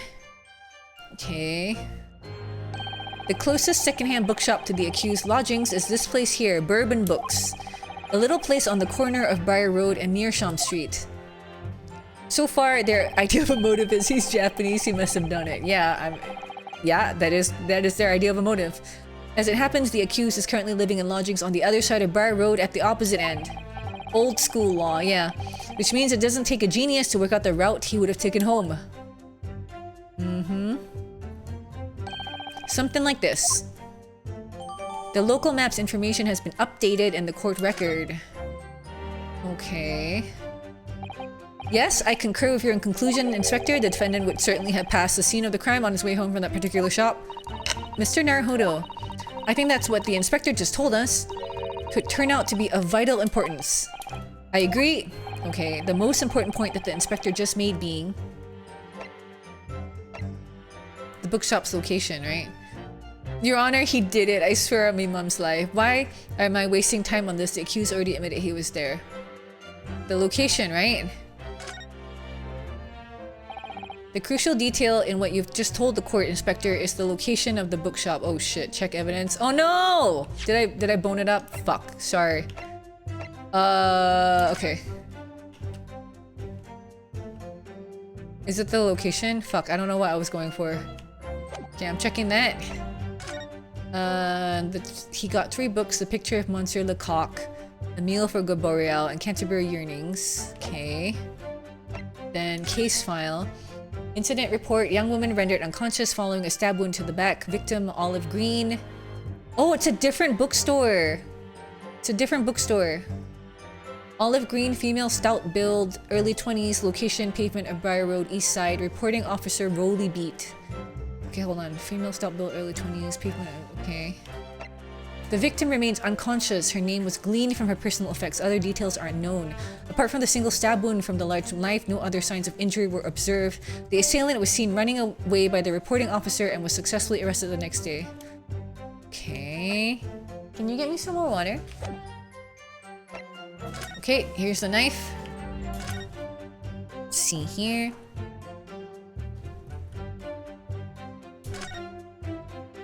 They cleaned it, huh? Oh. I thought they were gonna, like, talk about it, but apparently not. Apparently there's nothing to talk about. You can just open it and close it, it seems. Oh. Oh, look here, Mr. Naruhodo, just at the tip. A small piece of the blade appears to be missing. You're right, well spotted. I wonder what could have happened to it. Yes, you don't think it could still be lodged in the victim, do you? Oh dear, I hope not. That sounds terribly painful. Okay, the tip of the knife is missing. There's a chip here or something. Like a chip or something? They left the tip in. Oh, no, I guess not. I guess it's just a design on the knife. Okay. Is that it? Didn't see anything else. Okay. That's a place for your thumbnail. I see. Crime scene photograph. That's normal on such knives? Okay, I see. Is it the same knife? Too bad we can't see the titles of the books. That makes it easier to grab the blade. I see, I see. Is it the same knife? Looks like the same knife. Yeah, that looks like the same knife. Okay. Alright. Anyway, I fucked up. I couldn't agree more. So, where is it exactly? Eh? Are you winding me up, Sunshine? I just explained that. I got the map out and everything, used red blooming ink, and drew the bloke's route home on you. And I distinctly remember seeing you nod along, Council. Oh, yeah, of course. I must have been so nervous I didn't take it in. The blunder of the day goes to you, my learned friend. No, not yet. The trial's only just begun after all. Mr. Naruhodo, I would strongly advise you to look through the court record at this stage. Yes, yes, miss. At once, miss. Sorry, I made a mistake, miss. Inspector, continue your testimony, please. I fucked up! I fucked up. Okay. Should I go back and... need to press him on this, right? Thanks for the water! Thanks, Cass. Okay, hold on. So let me... Can I present?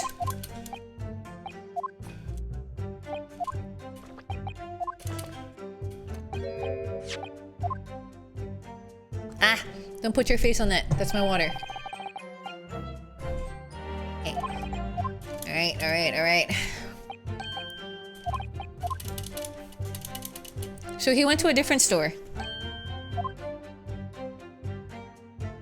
Let's see. Okay. Alright, alright, alright, alright. Almost selected the wrong thing again. Inspector Gregson, may I ask you for a favor? What? Would you kindly add the name of the bookshop to your formal testimony, please? I believe it may be of vital importance.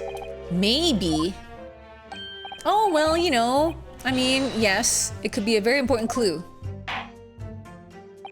Very well, not that I can see it being of any great significance. But please revise your testimony accordingly, Inspector. Yes, sir, my lord, whatever you say. Could the man be any more sardonic? He was on his way home from Bourbon Books, a second-hand bookshop he apparently patronizes. So can I present him with the... I'll present him with the receipt, right? Yeah, I'll present him with the receipt. How do you present? This one. Present. Objection! Okay. If I could just stop you there, Inspector Gregson. What is it, Sunshine? I'm a busy man, you know? This is a receipt that we found in Mr. Natsume's room. It was issued on the day of the incident and details the purchase of 3 second-hand books. And you found that in the accused room, did you? Yes, but the point is not where the receipt was found, but the name of the shop printed on it. Go on. This receipt was issued from a bookshop called Your Books. Your Books? Y-O-R-E, I presume. Yes, my lord. So Mr. Natsume did indeed purchase a number of books at a secondhand bookshop that day. However, the bookshop in question was not Bourbon Books. Does that matter? Eh? What? Inspector, do you know of this other bookshop? Yes, sir? Your Books is another secondhand bookshop not far from Bourbon Books. It's just that, well, it's such a small place, I didn't think the accused would have known about it. But in fact, that is the bookshop which the defendant visited on the day in question. And this receipt proves it. Why does it matter? Yes, for what difference it makes. Cookie, stop. She's here! She's arrived. Cookie, move. Cookie! You're upsetting me. You're hurting me when you do this. Yes, for what difference it makes. Wherever the man purchased his musty tomes. Hi, Cookie. Why must you be here? Can you leave? Please, I cannot read. Don't bite the iPhone, please. Wherever the man purchased his musty tomes, it makes no difference in the final analysis. I disagree. I mean, after all, I have the street map here. If that... I can't see if that might be a help. Yes, thank you. Have a look at this, please. Ah. If the defendant had been returning from Bourbon Books, then yes, he would almost certainly have passed the place where Miss Green was attacked. However, if we take into account the fact that he was actually at another bookshop, Your Books, it may very well turn out that he wouldn't have passed that location at all. But he said in his own testimony that he did. Could that be true? My, it rather depends on where this other bookshop is, but I do declare it may be a possibility. Is that right, Mr. Lawyer, sir, what you just said? Absolutely, it absolutely could be right. But we know he saw it. He saw the murder. Okay. Inspector Gregson, where is this Your Books establishment? Well, obviously we looked into that. It turns out that Your Books is just here on the next corner of Mearsham Street going east. Is Ryunosuke lying? Yeah, I think so. The local map's information has been updated in the court record. And there you have it, as you can clearly see now. Oh.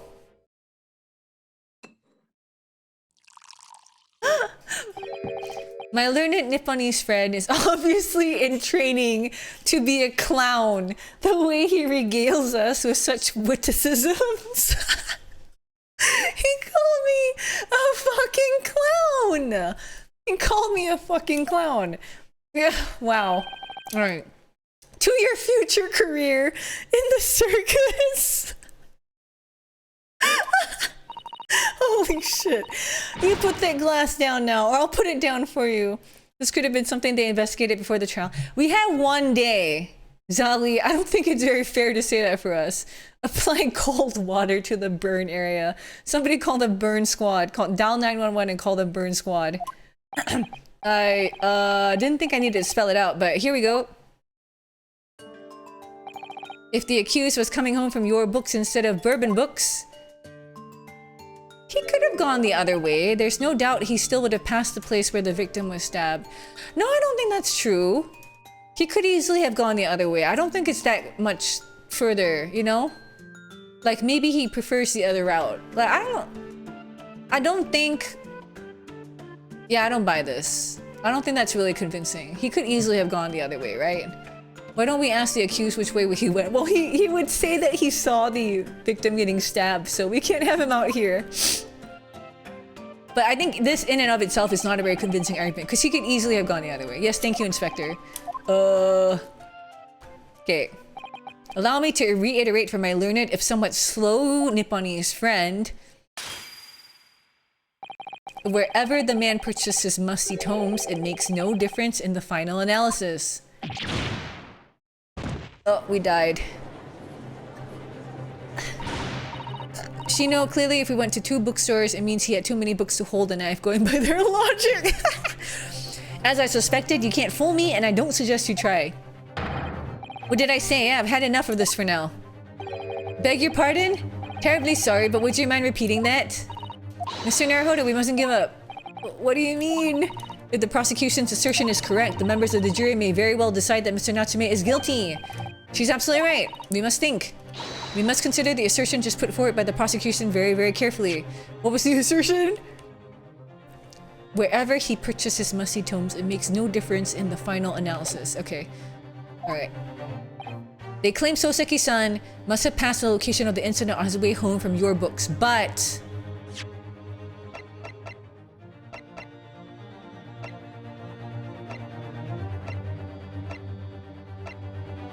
I genuinely don't know what to do. 4:45 p.m. I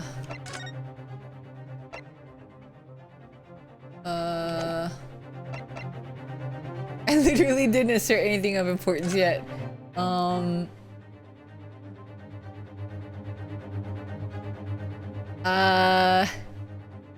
I do not. Oh, fuck. All the cats are here. Fuck off. I can't see. Your enormous fat asses are blocking the screen. 17th February, 4:45 p.m. Yeah, I don't know. I don't know what I'm supposed to do here.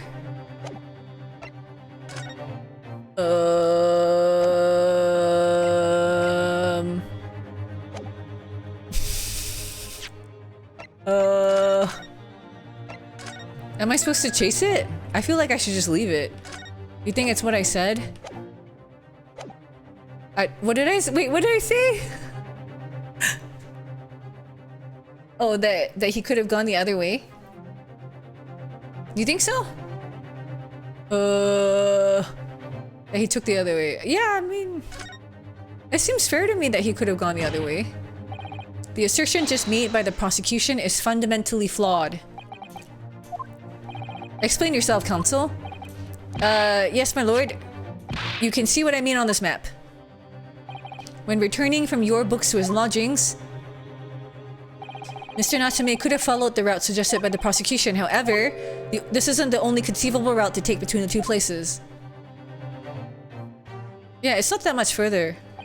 If the defendant used these streets, look what happens. He arrives back at his lodgings without passing the location where the victim was attacked. Objection! Talking back to a clown is a fool's errand, of course. Oh my god, I'm a fool. I spend all day talking back to Twitch chat. However, I feel compelled to point out that that route is what is commonly referred to as the long way around. It's not that much longer. On a cold winter's night, why would any man choose to take a longer route home? Well, the answer is extremely simple. He wouldn't. In other words, it's the same. It's the same. The accused took the obvious route back to his lodgings and is the obvious perpetrator of this crime. But, aha, yes, I've got it. Obviously, we must ask the man himself. Ask Mr. Natsume which route he took home. No! Okay, but why are they discussing this at all when Natsume literally said that he was walking behind the lady? I have already informed the court of the accused's response to such questioning. It's literally the same distance. These people can't fucking geometry. He claims he has no recollection. Ha. That's right. As I said, the bloke seems to spend his time outside, wandering aimlessly from A to B. That day was no exception. He says he doesn't remember where he was or which route he took home. I don't believe this. Wow. I thank you, my learned friend. Aimlessly from A to B, so which is it, right? And suggest that we do not waste any more of the court's time by wandering aimlessly around the subject. Pray, what say you insightful jurors? But even if that is the case...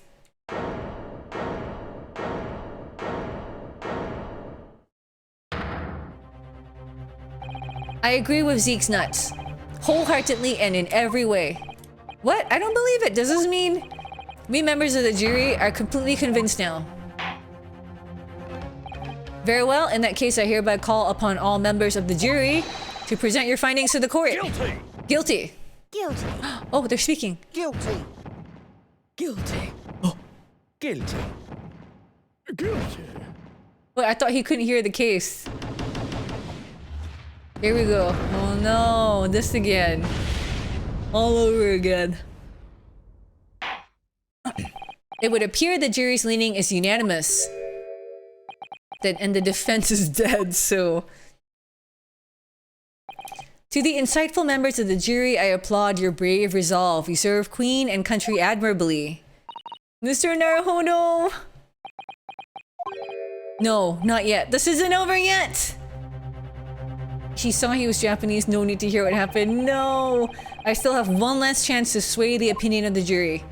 Let's do this! I have to tip the balance of those scales the other way. I have to turn this around somehow!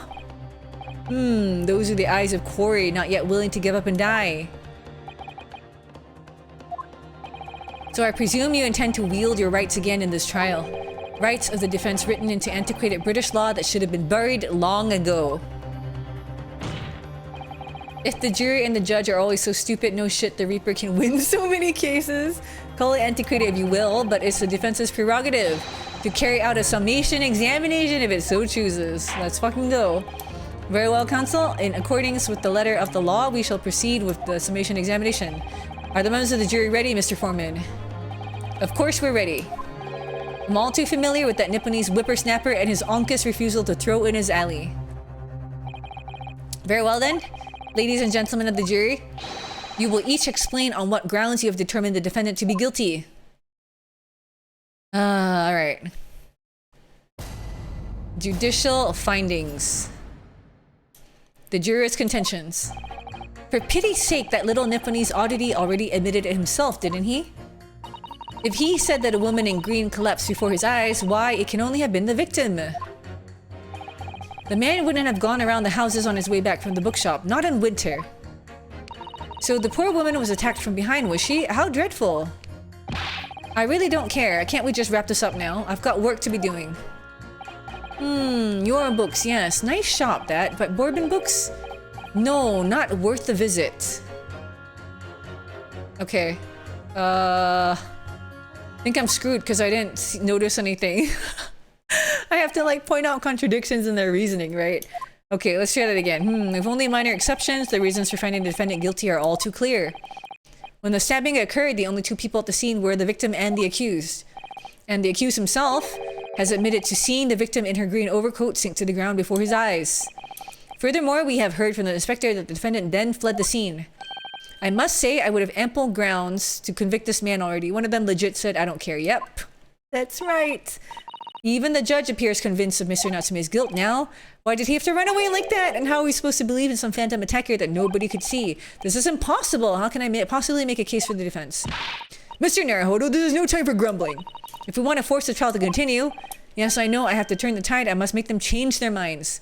How can you point out contradictions if there's no reasoning? I know. Well, four of them at least. Exactly. We have no choice but to forge forward. Okay. You have the floor, counsel. Begin your summation examination. Yes, my lord. I just need to keep it going somehow, whatever it takes. Come on, you can do it. Oh, jury examination. The defense's rebuttal. For pity's sake, that little Nipponese oddity already admitted it himself, didn't he? If he said that a woman in green collapsed before his eyes, why, it can only have been the victim. The man wouldn't have gone around the houses on his way back from the bookshop, not in winter. So the poor woman was attacked from behind, was she? How dreadful. Hold on. Except that green collapsed before his eyes. Oh, for pity's sake, the little Nipponese oddity already admitted it himself, didn't he? Can't be this guy. I really don't care. Can't we just wrap this up now? I've got work to be doing. Your books, yes. Nice shop that, but Bourbon books not worth a visit.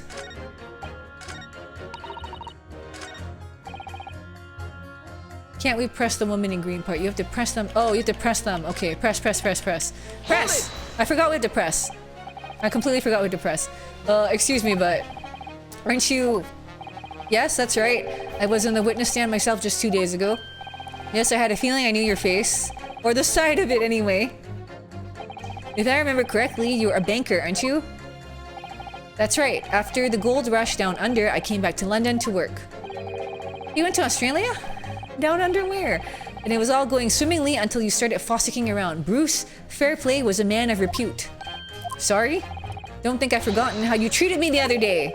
You had me and that young hatter pegged as criminals. Oh well, you know, water under the bridge.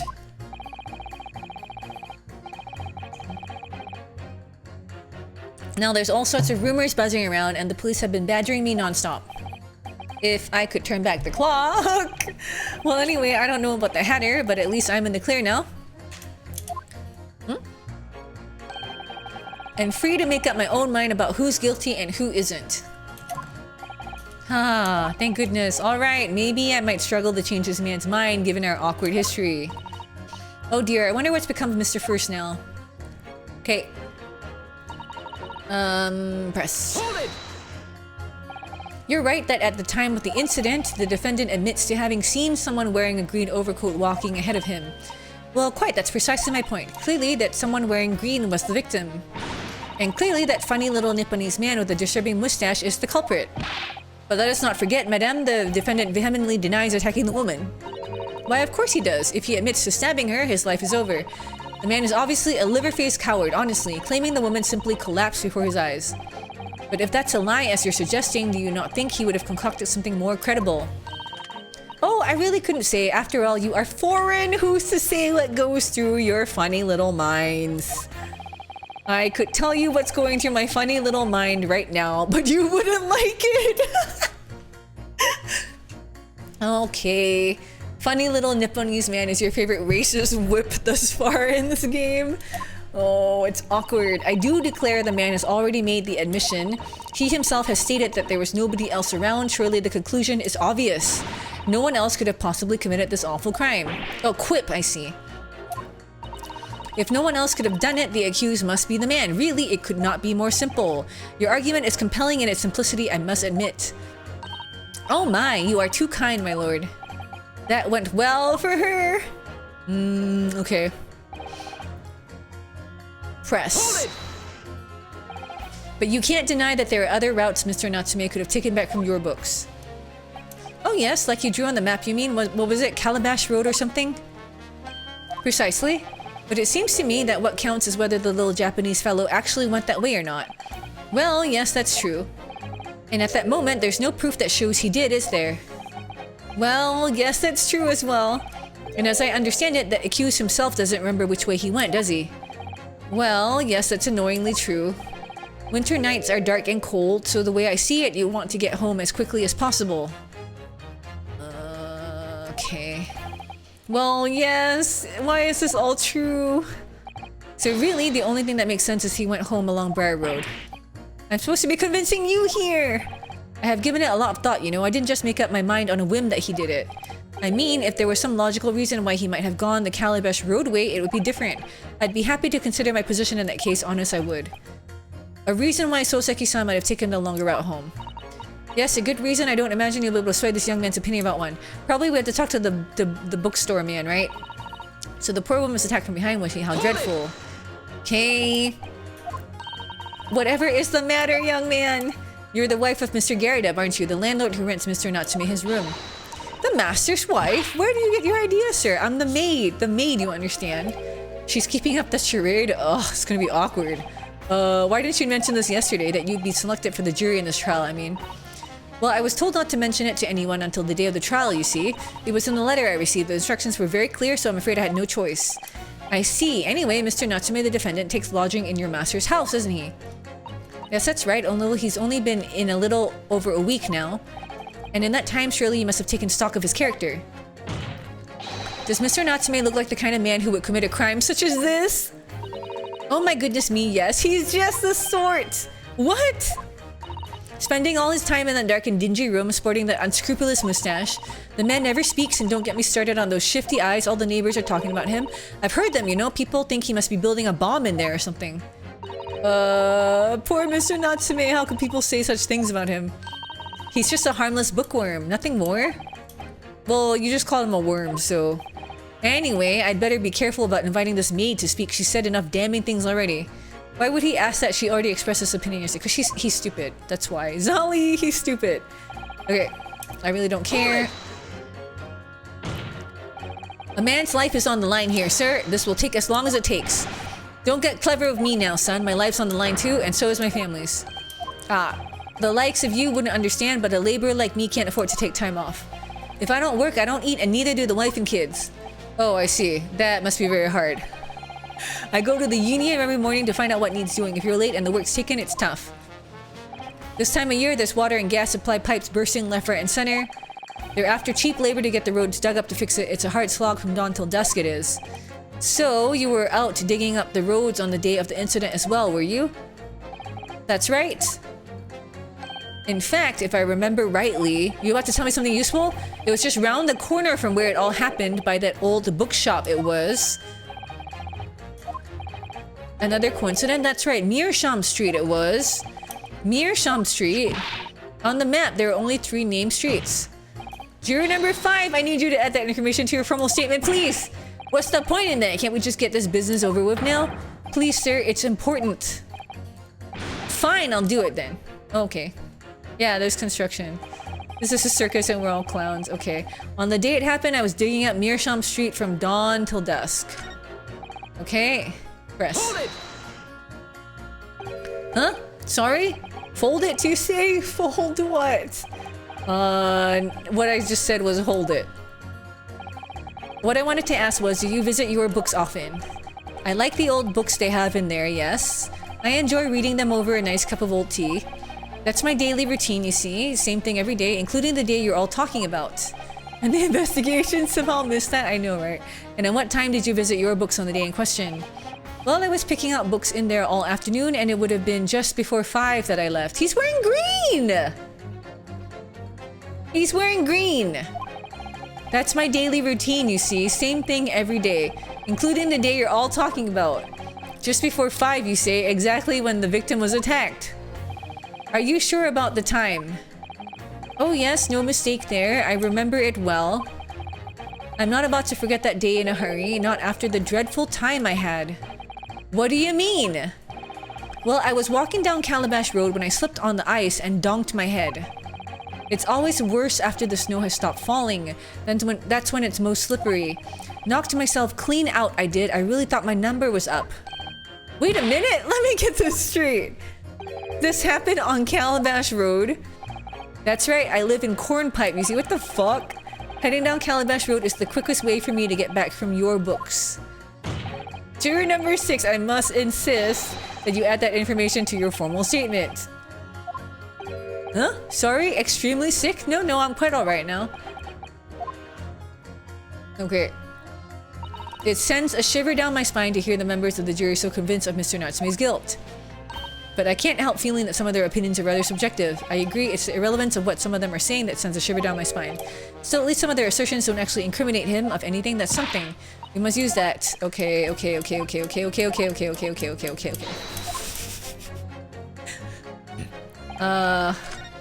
Let's see. Pit.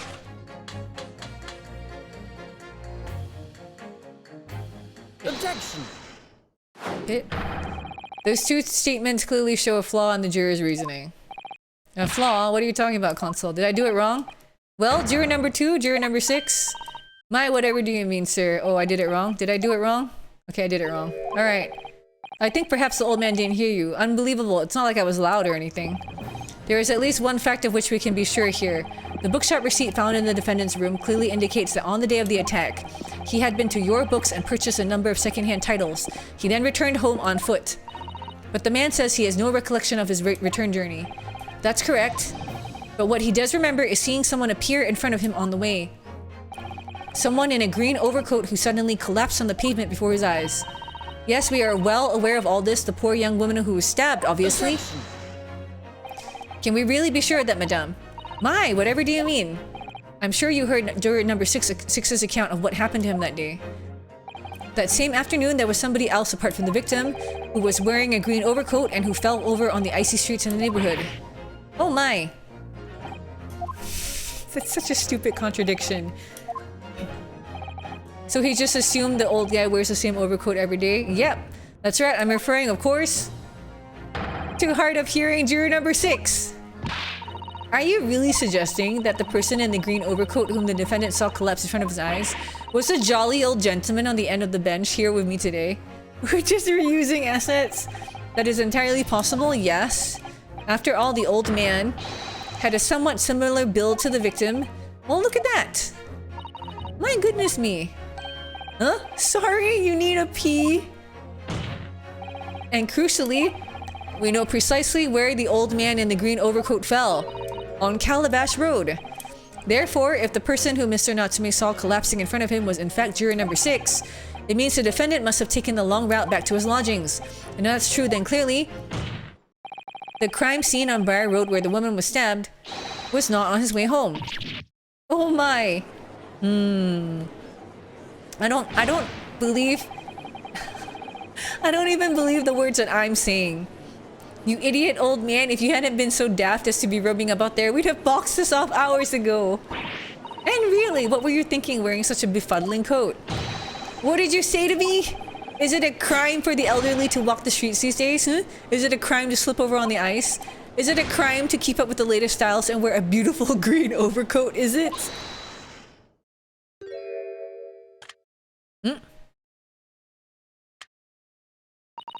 My lord, I do hope it won't cause any inconvenience, but you'd like to change your leaning, I presume? I do declare that I should like to call for a verdict of not guilty. Okay. And I would too. What? Is it a crime to change your mind, is it? Well? Alright. That was very contrived. At least slightly contrived.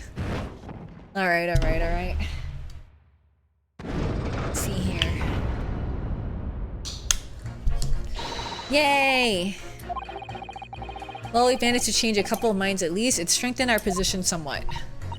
Yes, and it will prompt the other members of the jury to reconsider their stance as well. They'll be asking themselves if their current leanings are really right or not. Now, if we could identify one more discrepancy, we might be able to tip the balance completely. That's exactly what we've got to do. Yeah, I know how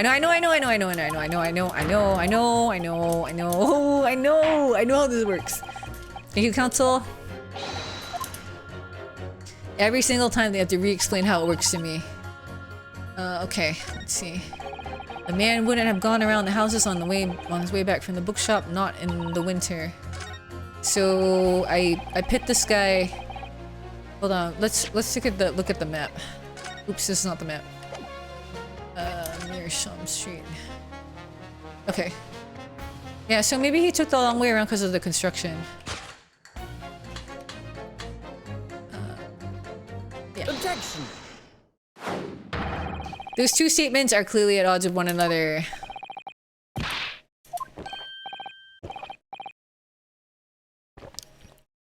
Please don't point, it wasn't me, I swear. What? I just want to get this done and dusted. Well, juror number 3. Oh, me, sir? What do you mean? Juror number 5's words just now are extremely significant. Let's take a moment to consider the implications of what's been said on our map of the local area. Maple. On the day in question, Mr. Natsume visited this bookshop to purchase a number of second-hand books. And on the same day, we now know there were works being carried out on Mearsham Street, making it impassable, which means that the defendant's route home could not have taken him along Mearsham Street and down Briar Road. Oh yes, of course. What do you think, sir? Well, yes, you can't argue with that, really, can you? We must have had a good 2 yards or more of the pavement up. Every gentleman and gentlewoman that came along had to turn back and go the other way. So easy all along. So the only conclusion is this: the defendant must have taken the longer route back to his lodgings. Yes, I suppose he must have. I suppose that must be right, eh? Juror number 3, you said the following: the man wouldn't have gone around the houses on the way. We see now that he who had no choice. Okay, yes. My lord, Mr. Judge, sir, if I may. Yes? I don't think in all good conscience that I can say the man's guilty now. Hey, I'd like to see this trial continue so we can get to the bottom of what really happened. So why were his books there? I guess. Is someone trying to frame him? What about you, sir? Eh, who, me? Well, alright then. If there's a hole in the prosecution's argument, it should be filled in, that's what I say. Okay, let's just get it on with. guess you guess that wait is a bit longer now that you see the map better. But being a bit longer, I think, is not. It's not the hugest problem. Sometimes people do take the long route. I don't know. I didn't find that argument that this guy likes filling in holes and then emptying them again and then filling them up again and then emptying them again.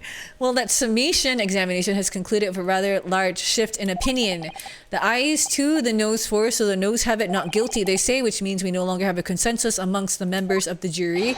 The trial will continue. Objection! Suck it, my dude. No one takes scenic walks in this age, I guess.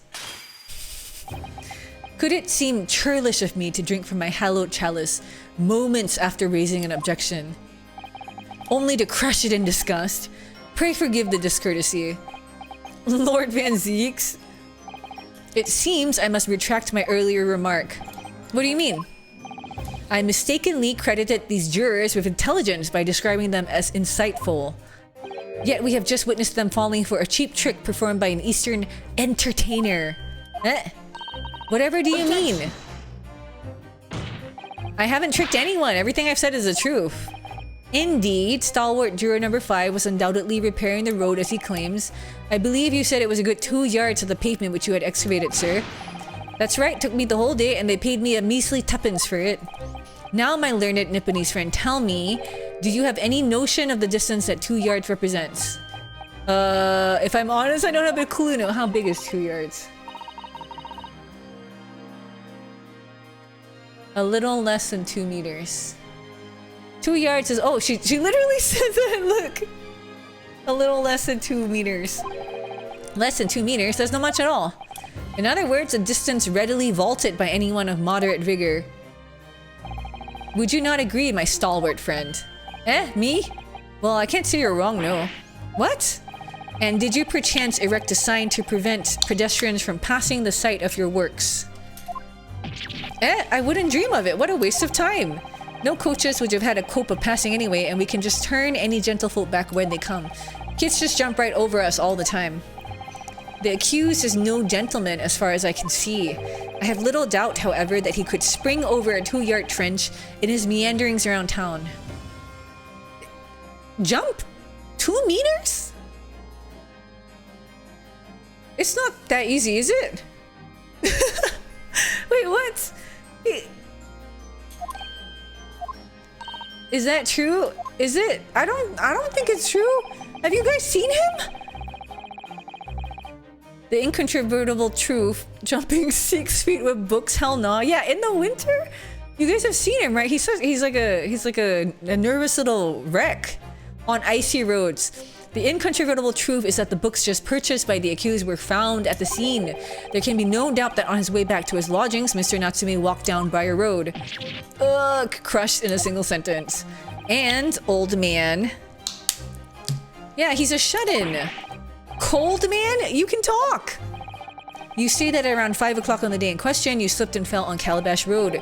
Pray, was there a suspicious-looking Nipponese behind you at the time? He got knocked out, though. I can't say it as I remember. You don't remember? He got knocked out. How about a wager, my learned friend? You say it was this old man that the accused saw, but I would lay 1,000 to 1 against you being able to prove it. Well, I mean, you can't prove that it's not him.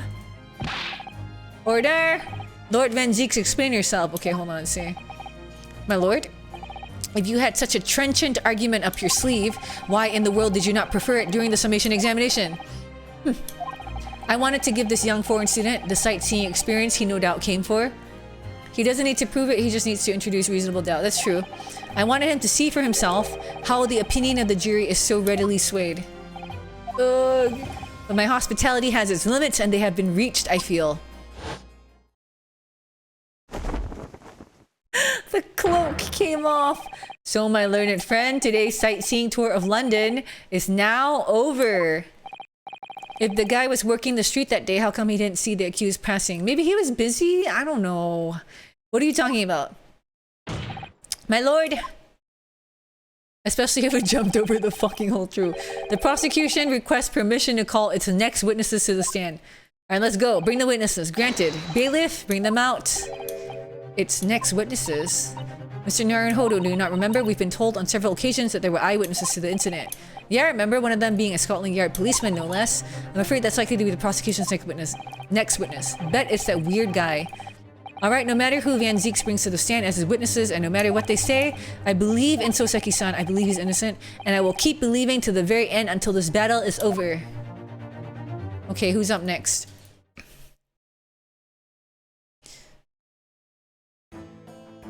VTubers. Witnesses, please state your names and occupations for the court.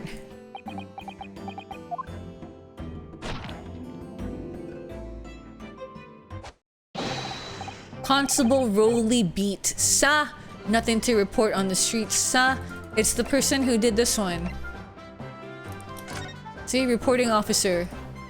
So he witnessed the crime and then he reported it. Oh, he's sleepy. And I'm Mrs. Beat. Patricia Beat. And I'm proud to say that I'm this young town hero's wife. He's chewing on his helmet strap, I just noticed. What's wrong with him? What's the story here?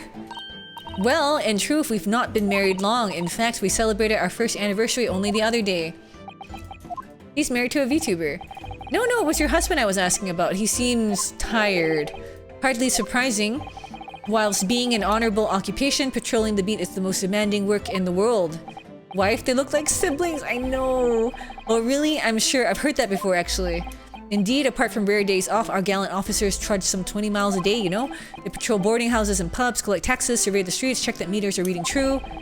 And they're responsible for keeping the streets clean and lighting They clean the streets too? Hi Ari. And lighting and extinguishing our street. They clean the streets too. There are a number of items on that list that don't sound much like policing duties at all. I wouldn't just be falling asleep on my feet, I'd have collapsed long ago. But it goes without saying that a policeman's primary duty is the apprehension of criminals. Even when he's off duty, a constable is expected to investigate and resolve any crimes on his beat. Being a policeman sucked then? Yeah. For the London Bobby is a man of honor. He's asleep. And a man of slumber. On the day in question, this man and his wife were walking down Briar Road in the opposite direction and they witnessed the incident as it occurred. Is that not correct, Mr. and Mrs. Beat? That's right, sir. Isn't it, Rolly? Oh.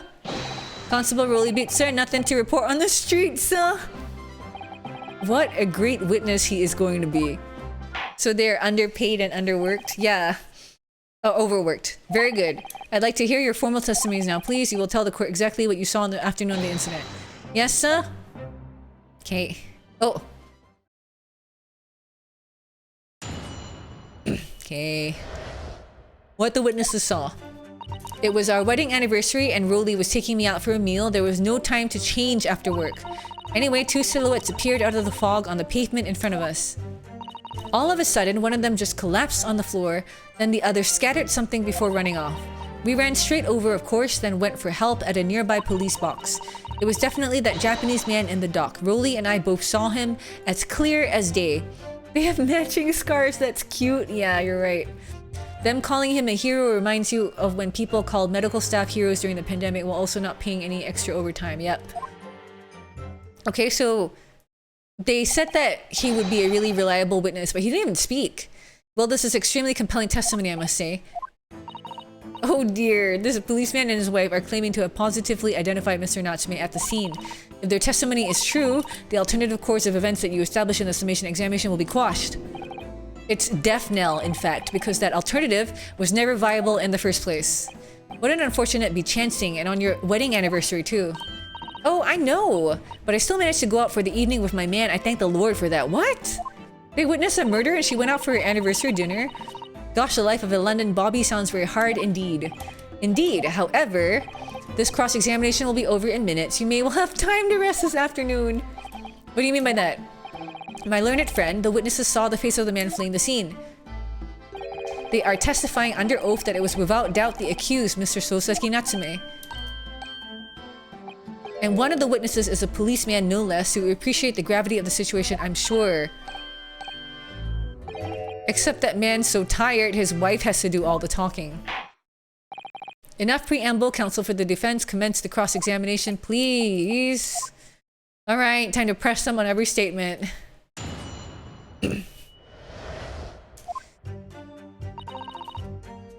Press. Hold it!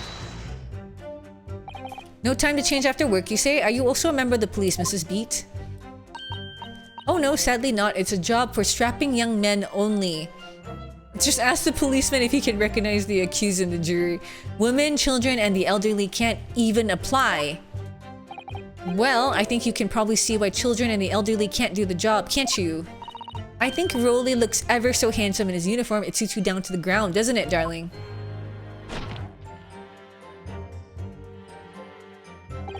Huh? What? Ah, I just finished my beat. Pat and I were heading back to the station. I was actually planning on getting changed there. Is he talking in his sleep? This is creepy. Oh no, Rolly, I much prefer you in your uniform. Sometimes I don't recognize you when I see you in plain clothes. Okay, oh dear, that doesn't seem healthy. Kindly adhere to the point. You were going for a meal after you had finished your beat for the day, correct? That's right, sir, yes, although I was fit to drop, to be honest, after spending the whole day on my feet.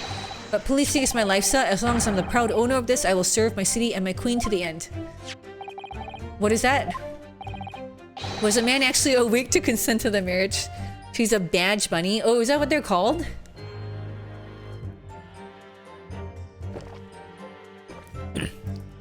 My warrant card, sir. Proof that I'm a London copper. It has the noble founding principles of the force written on it. As a reminder to all policemen, all us policemen of our sworn duty. Hey, Runekeeper's not here today. To patrol the streets of London town and uphold the peace of the common man. Sir. And for such a noble cause, I cover 20 miles every single day without fail and without a grumble. Because I know that the plodding of my boots is all Londoners need to hear to feel safe and secure. So fighting crime doesn't appear to come into it then. But sir, just on that one particular day, I was looking forward to celebrating my wedding anniversary. Mrs. Beat puts up with a lot being married to a bobby like me. I wanted to show my dear wife how much I care. Oh, Pat. Oh, Rolly. Okay. We already had 2 cops specify Runekeeper's favorite, I know. Oh, what a charming couple. Their young love is such a joy to behold. If a little over the top, perhaps. And then kindly describe what happened next. Okay. Anyway, 2 silhouettes appeared. 2 silhouettes. That's right, they were coming towards us, walking up Briar Road in the opposite direction. There was a rather plump figure followed by a scrawny, thin-looking man. Okay. That does sound exactly like the victim as pictured in this print and like Mr. Natsume. Yes, unfortunately it does. And you're certain that at the time there was nobody else nearby. Yes, quite certain. It was dark, but there are streetlights on Briar Road, you see. There was nobody else around at all. Isn't that right, my darling? More abuse. Huh? What? Yeah, that's right. Of course, there was a light fog on the ground, but Briar Road is dead straight and you could see a fairly long way down the pavement. And then there's the street lighting as well. I didn't see any other pedestrians. Before sleep takes a firm hold, your answer please, Mr. Beat. Are you quite sure of what you've just said? Yes, sir. As a copper who spends all day every day keeping watch on the streets, I'd swear to it, sir. Abuse, that crack actually sounds pleasant. I'm as sure as my love for Patricia is true. Okay. They're gonna turn out to be siblings or something. They're still maintaining there was no one else around other than the victim and the attacker. It's starting to seem like that must be how it really happened. It's beginning to seem like there's nowhere to run. Well, that didn't stop Mr. Natsume, did it? He fled the scene all too convincingly. Thank you. I believe we have a reasonably clear idea of the situation just before the incident now. What happened in the crucial moments that followed? All of a sudden, one of them just collapsed on the floor, blah blah blah. Scattered something. What do you mean by that? Oh well, I couldn't quite make out what it was at the time, but then when we got closer we realized what it was. Didn't we, darling?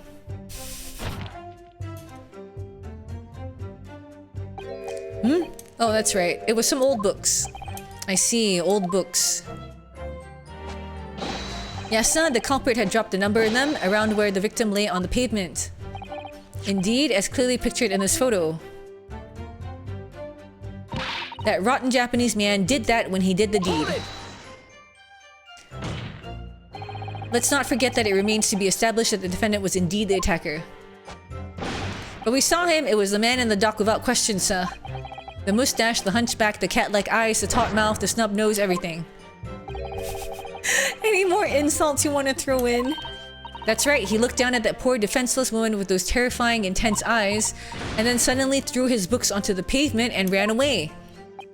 I see. This is tough. They seem as though they're telling the truth here. May I remind the court that this unambiguous testimony comes from a policeman and his wife. Now please continue. Alright. We ran straight over, of course, and then went for help at a nearby police box. Was it your husband who went to fetch help? No, I went. I may not be a police officer myself, but I am the proud wife of one after all. Isn't that right, my darling? Poor thing. Let him sleep. Ah yes, that's right. I asked Mrs. Beat to go. I was off duty by that point, but a Bobby's never truly off duty, of course, so I felt obliged to stay and guard the scene. Very laudable, Mr. Beat. Preserving the scene of a crime is a task of considerable importance. That's why I sent Patricia, you see. I told her where to find the right police box. Forgive my ignorance, but what exactly do you mean by the right police box? Depends on a crime's location, you see, as to who deals with it. Where the woman was stabbed wasn't actually on my beat, so I told Patricia the way to the police box for the beat the incident fell under so she could go and report it. I ran there as quickly as I could and asked for help from the Bobby on duty. There's nothing more potent than the young couple in love working together, you know? And thanks to your swift response, the case was quickly resolved, the actions of two model citizens. Oh, please, you're making us blush, isn't he, darling?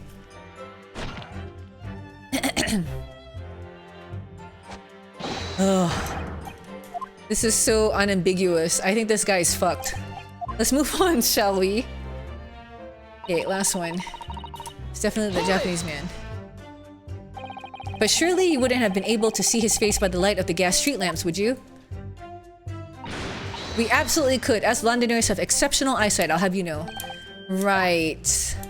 The light from the street lamps was more than enough, and my husband already told you that the fog was only light, didn't he? Ah, yes, and what of the fog? We're famous for it across the globe, I believe, but it's an absolute menace to those of us who have to live with it, of course. Oh, it is. When it's thick, you can't even see the hand at the end of your own arm. Yes, alright, I take your point. Now, could you stop shaking your husband about? The constant fog makes her eyes very sharp, you see. That's why we can tell you for sure and certain that it was that little Japanese man that we saw. Can't we?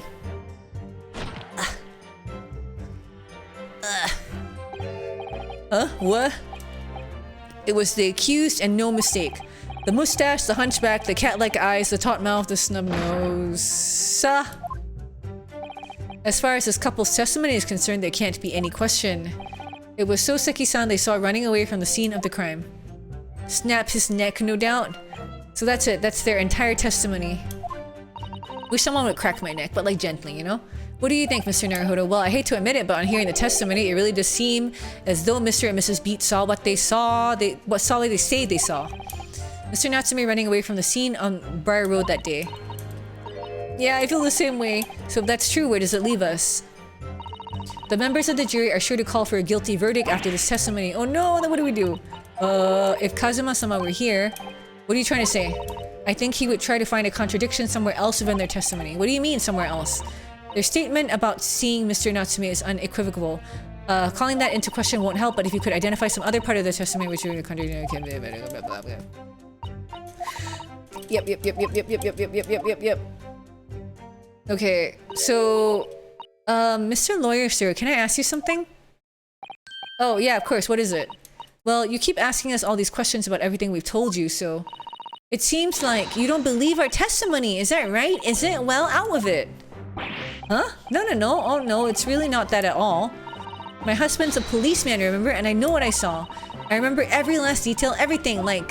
Oh, I know. What about the books that the man dropped? Oh, please tell me the names that are wrong. Tell me the wrong names of the books. Tell me the books' names that are wrong, please. You dare to question how reliable my testimony... What are the names of the books? That will do, Mrs. B. No, it won't do at all. Tell me the names of the books. The Japanese lawyer has no idea what I'm capable of. Even if I decide to forgive him for insulting us, don't think for a minute that Rolly will.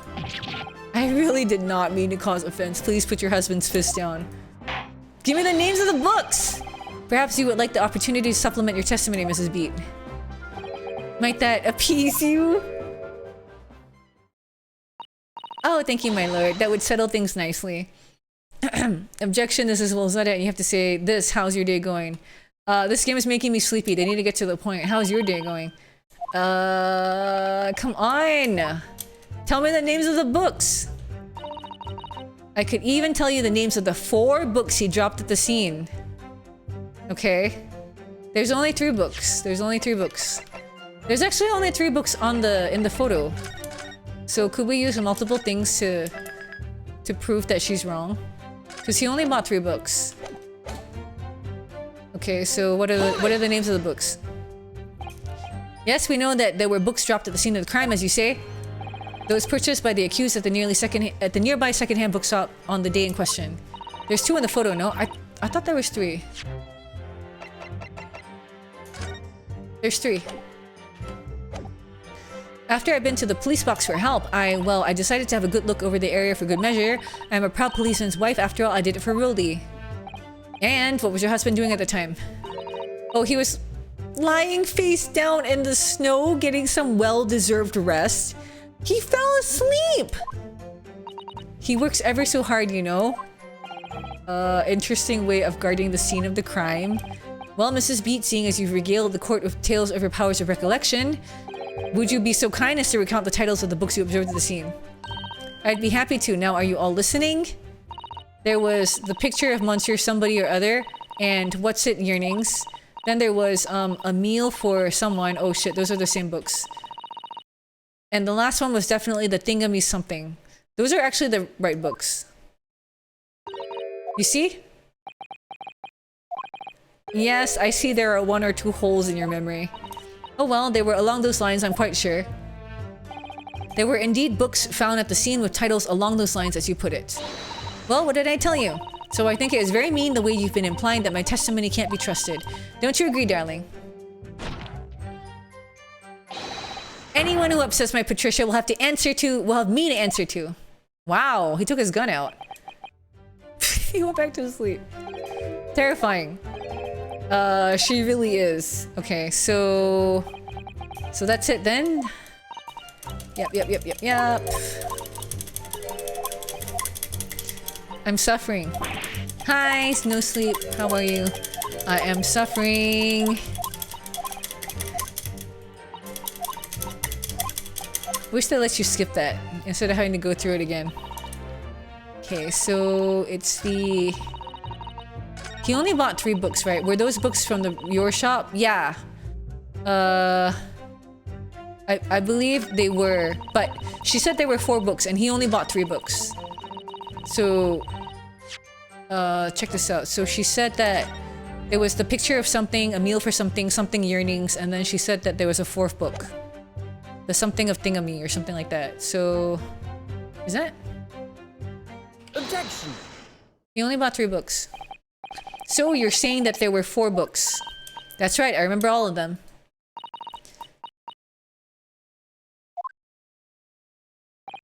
I'm sorry, Mrs. Beat, but there is a fundamental flaw in that statement of yours. Oh no, what flaw?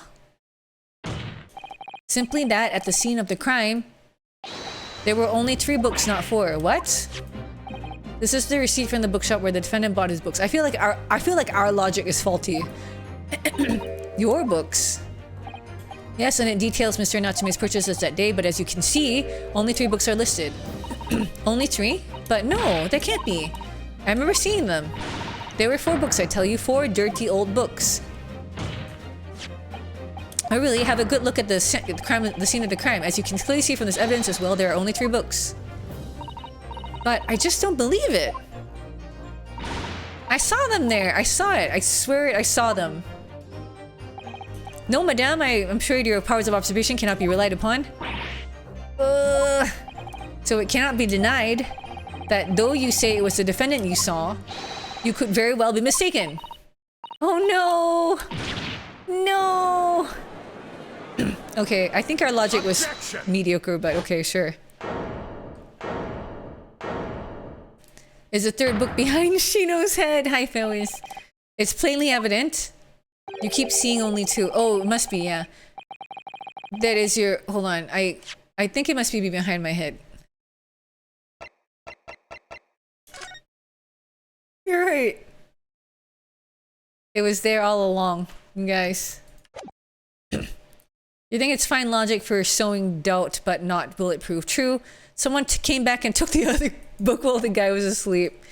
That is your powers of deduction that cannot be relied upon, my learned Nipponese friend. What?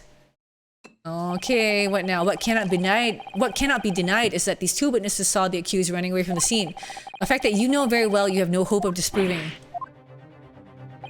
So you've striven to avert attention from that by dint of some inconsequential discrepancies. Would that be fair? Oh, he sees right through me. But your plan has somewhat recoiled against you. What are you talking about? It's quite simple. Let me explain it with a toast. To the policeman's wife and her entirely accurate testimony in every respect. Oh! You see, the matter is not up for debate. At the scene on Briar Road, a total of 4 books were most definitely found. But what about the photo? It only shows 3 books. Quite right, only 3 can be seen in that print. There's another photo! He pulled some evidence out of his ass! That print, you mean to say? Allow me to present another one that shows the victim's hand. The Lion's Pride. I don't believe it. It's the 4th book. As you will observe, the 4th book was hidden from view in the original print by the victim's torso. How convenient. No! Oh, Jesus Christ. Order, you see? Look at that. Look, look, look, look, look, look, look. Yeah. It's just like I said, isn't it? Yes, sir. Patricia's always right, sir. Let us study the receipt for the books purchased by the accused on the day in question. Oh, shit. They got us! Mrs. Beat, the titles once again, if you please. Oh, yes, of course. The picture of Monsieur somebody or other. The picture of Monsieur Lecoq. What's it yearnings? Canterbury yearnings. A meal for someone. A meal for Gaboriao, in effect. Okay. As the court has just heard, the witness remembers the book titles flawlessly, save for a few minor details. Mrs. Beat's powers of recollection can only be described as exceptional. Did you hear that, Rolly? The gentleman paid me a compliment. Yes, sir. Flawless, sir. Patricia is flawless. You're impressed you could actually remember them? Whose side are you on? Are you for the prosecution? But there are only 3 books on the receipt and Mrs. Beat mentioned 4. Shut up, Ryu! There's nothing surprising about that. Clearly the 4th book is that which is shown in the photographic print. I'm sorry, counsel, but does that not seem odd? Why should the 4th book be omitted from the receipt? It's not odd at all, my lord. As the photograph clearly shows, the 4th book was found in the victim's clutches. In other words, it belongs to the victim. The victim was holding her own book. I wonder what became of that 4th book. Obviously, it wasn't overlooked by the investigating officers at Scotland Yard. I have it here as evidence. Okay, let's look at the evidence. Did someone take a bite from that book? You will submit that and the prints to the court record. Yes, okay, give me the evidence. Let me look at it. My pleasure, my lord. The second crime scene photograph has been entered into the court record. The 4th book has been entered into the court record. Ryu's the best prosecutor in England. You hate how they just keep evidence until the end. So, is that a thing in Japan? Do they not have discovery? The prosecution rests. Shut up! Okay, let's look at this photo. That is the book, and Zali's right. It kind of looks like someone took a big bite out of it. She was hungry or something. Is this the same book? Why does it look like someone bit it? Okay. Oh! Yikers! What happened there? Okay. That was a lion. Let me see. It's a book entitled The Lion's Pride. I'm afraid I don't know any English literature at all, so it wouldn't be something I've heard. Wait a minute. The Lion's Pride? That's strange. I think I may have heard a book of a name by that. I think I've heard of a book by that name before, and very recently too. It's a title I recognize too. That... This is that guy's book! This is his book that it got burnt when they got into that fight. No! Yeah. Wait. No, that doesn't make any sense. How is it possible? Because they said they had their fight on the day, right? Do you remember this? The husband and wife said that they were having their fight where this book, this is that guy's favorite book that got burned during the crime. So how could this end up in her hand when she was getting stabbed outside? No, but it's in the photograph. Am I confused?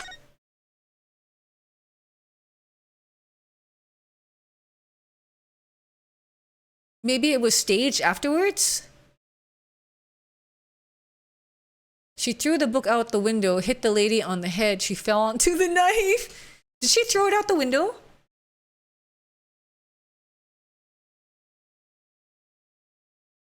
I just remember that it caught fire. I'm trying to remember what they were talking about. I fucking knew I should have paid attention. I knew it was going to be important. But I was like, this is boring, so I kind of spaced out while they were talking. Okay. So cassette turns out is on the final. Okay. Fuck, dude. I don't quite remember what they were talking about. Can I open it? Oh, look at this. The book has been badly burnt. No shit, you're right. You'd never be able to read it in this state, especially not the latter pages. What a terrible waste. Judging from the scorched edges of the paper, I think the damage must have occurred very recently. A book recently damaged by fire. Why does that seem to raise a red flag with me? Gee, I wonder. Okay. Alright. So it does look like she's holding the burnt book, right? Yeah, it's the back left part of the cover that is burnt. Okay, so it is the same book that she is holding, but it's not clear. This strap of her bag looks kind of different too now that I'm looking at it. Doesn't it? See, the strap of her bag is like, it's fallen down here. But if you look over here, oh, maybe it's just the angle. Maybe it's just the bad drawing. Okay, anyway. I have nothing further to add. What? You seem surprised, my learned friend, but your resistance until now has been in vain, entertaining, yes, but futile. The spurious longer route to the accused lodgings that you tried to establish in your summation examination, and the attempted discrediting of the witness's powers of recollection in your cross-examination. Futile? I walked right into this, didn't I? You see, everything we've said is true. Isn't that right, my darling? Yes, Pat? Marry me, Pat! So perhaps the ladies and gentlemen of the jury would like to reconsider their positions. Should the court waste any more time on this Nipponese travesty? Or is the decision you have to make all too apparent already? No, you have heard all the witnesses and seen all the evidence. This trial has run its course. Mr. Naruhodo, I'm afraid we are in a terribly precarious position. I know, but if I fight back in the wrong way now, I could very well just make matters worse. Think, Ryu, think, what do you do now? I don't know, does this matter? Do I raise an objection? Team!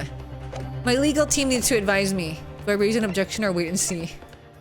It's flashing my life at me. I don't want to get this wrong. Raise an objection, maybe? Otherwise the trial's over, right? Don't I have to do this? Do I have to do this? Oh man, I don't know. Shit, I don't know. You don't remember what? You love how dramatic they are? Yeah, well, I mean, it's pretty intense. The guy is accused of stabbing someone. I guess it's important. High stakes. I think I have to, right? Let's find out. Objection!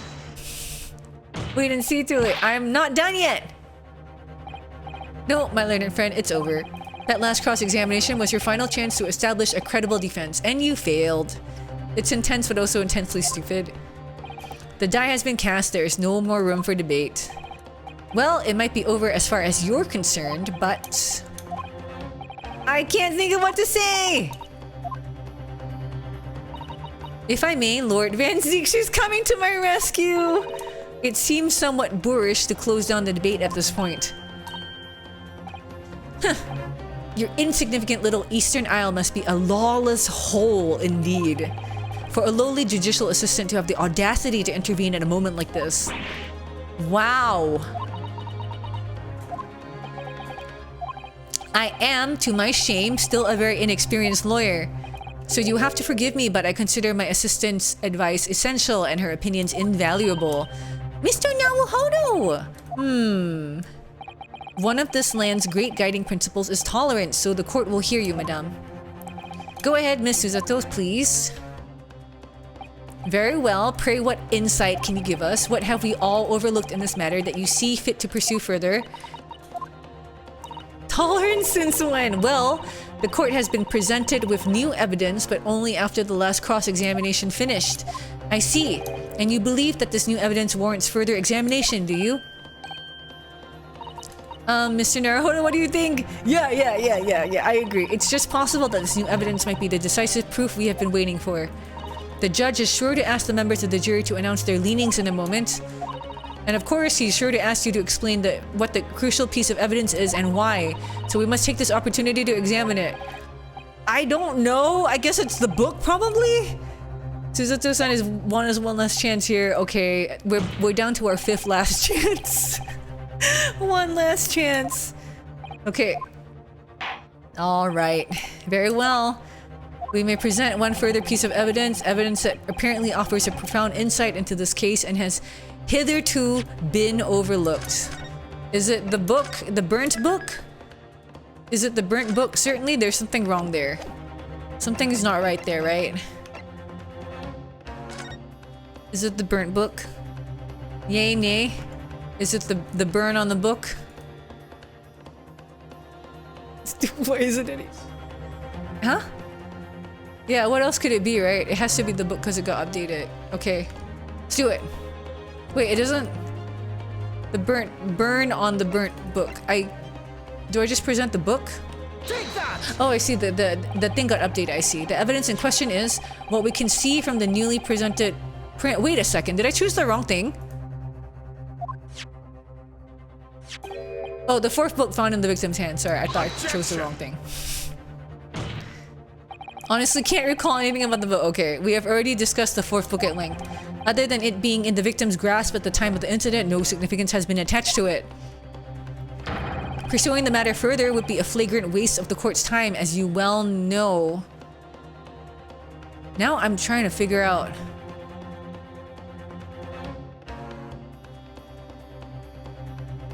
Now I'm trying to figure out who the woman could be.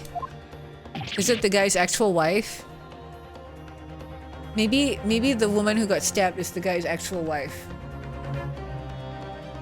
Because remember her wedding photograph was scratched out. So we didn't actually see her face in the photograph. We just assumed that it was his wife. Okay, anyway. Another tenant, Mary? I don't know.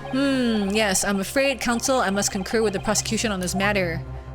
When I afforded you this opportunity, you led the court to believe that the evidence in question contained a hitherto undiscovered clue. So I must insist that you elaborate, counsel. You will identify this clue at once. Mary, the lady from the love note. Yeah, that's what I'm thinking. It's got to be something to do with their stupid affair thing, I think. Do I make myself clear? Oh, yes, my lord. It's, Mr. Naruhodo. I believe the prosecution is trying to avoid a thorough examination of the evidence, which means you may very well be on the right track. Yeah, I think you're right. Just fucking do it! Precisely where is the fork? It's here. It's here. Got it! Got it! I would ask the court to observe the back of the book in question. The back? What do you... Good gracious! It's been burnt to a crisp. So we have to ask ourselves, why was the victim clutching what is clearly an unreadable book? You got scared for a moment when there was no music. Stop. I see. It is undeniably an extremely unnatural thing for her to have been doing. Objection! Unnatural, you say? And what of it, my Nipponese friend? Oh. Were I to concede the point, if it bears no relation to the case, there is nothing to discuss. So should you wish to assert that this fire damage is some veiled clue as to what happened that day, pray do enlighten us all. What truth does this charred book hide? A charred book. There is just one possibility here which I can't quite bring myself to rule out. It's an outside chance certainly, but worth a try. Alright, I'll explain my theory. Don't keep us waiting! What are you suggesting that you can ascertain from the fire damage the story tome has suffered? The owner, right? The owner?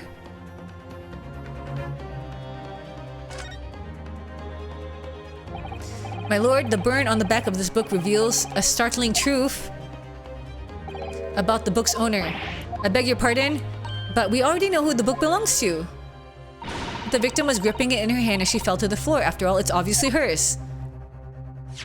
The question of how this book came to be in the victim's hand has yet to be answered. However, as to the question of who the book really belongs to and where it originated, their defense has very credible answers. Good gracious, how can you possibly?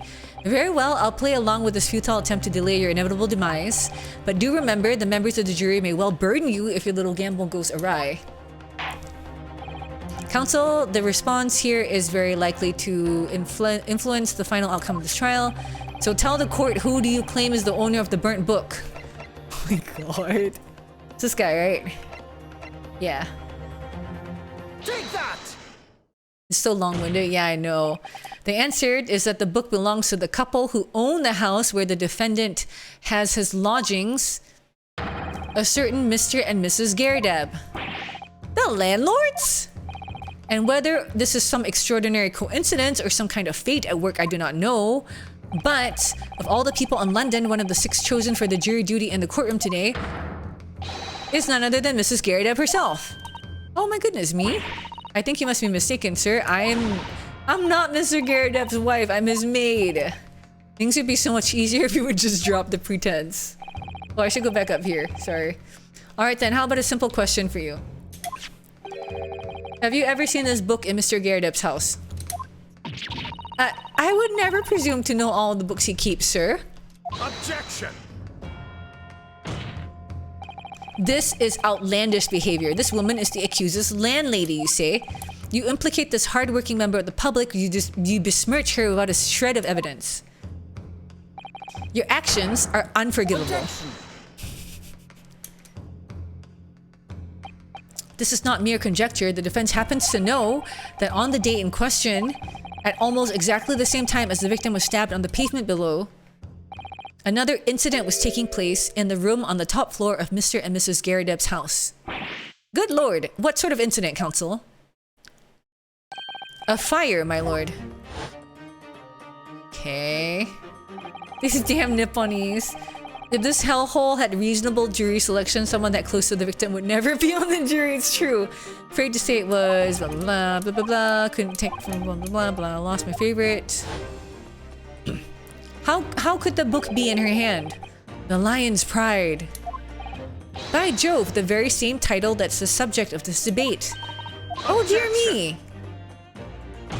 This is risible. All you've told the court is that a book by the same name was involved in a fire, in which case it would be reasonable to assume that it was burnt to ashes, and entirely unreasonable to infer that it magically removed itself to the scene of the crime. Perhaps it would make more sense if I told you the cause of the fire was marital discord. Without going into details, it appears that Mrs. Garadab was considerably enraged. Apparently, she continued to attack Mr. Garadab even amid the flames. Oh, how awful! I can't even imagine being so horrid to the one you love, can you, Rolly? Absolutely not, sir. My Patricia would never raise a finger against me, sir. Okay, where is this going? Had all my favorite old novels in that case, but as soon as the fire got hold of them, that was it. Whoosh, up in smoke. Then the wife started hurling things at me. There was I, back up against the window, under heavy enemy fire, incendiary books incoming 10 to the dozen. The man had his back up against the window and he had burning books thrown at him. Goodness gracious, are you suggesting that the book was thrown through a window and landed coincidentally at the scene of the crime? Objection! Why does it matter though? No, a thorough investigation of the surrounding area was conducted the very evening of the incident, and there is no report of the Gyarados window pane being broken. That's quite true. We also saw no sign of broken glass when we visited the Gyarados household. But is it not conceivable that the window was open at the time? Not even remotely. Let us not forget the season and the chilling weather that accompanies it. No Londoner would ever leave a window open in the middle of winter. That's true. Does the defense postulate the scenario in all seriousness, Counsel? Do you earnestly claim that the book found at the scene was a flaming projectile thrown by Mr. Gyarados' wife? I believe it's a possibility, my lord. I mean, the book got there somehow, right? It can't be a different book. It's gotta be the same book. Oh. Well, I hope that everyone can see you for what you are now, you little foreign trickster. You call yourself a lawyer, but you're just a coward, a mean coward. Really? Claiming that our little tiff set the whole neighborhood alight. Honestly, implying that I'm merely posing as a maid for appearance's sake. How could you?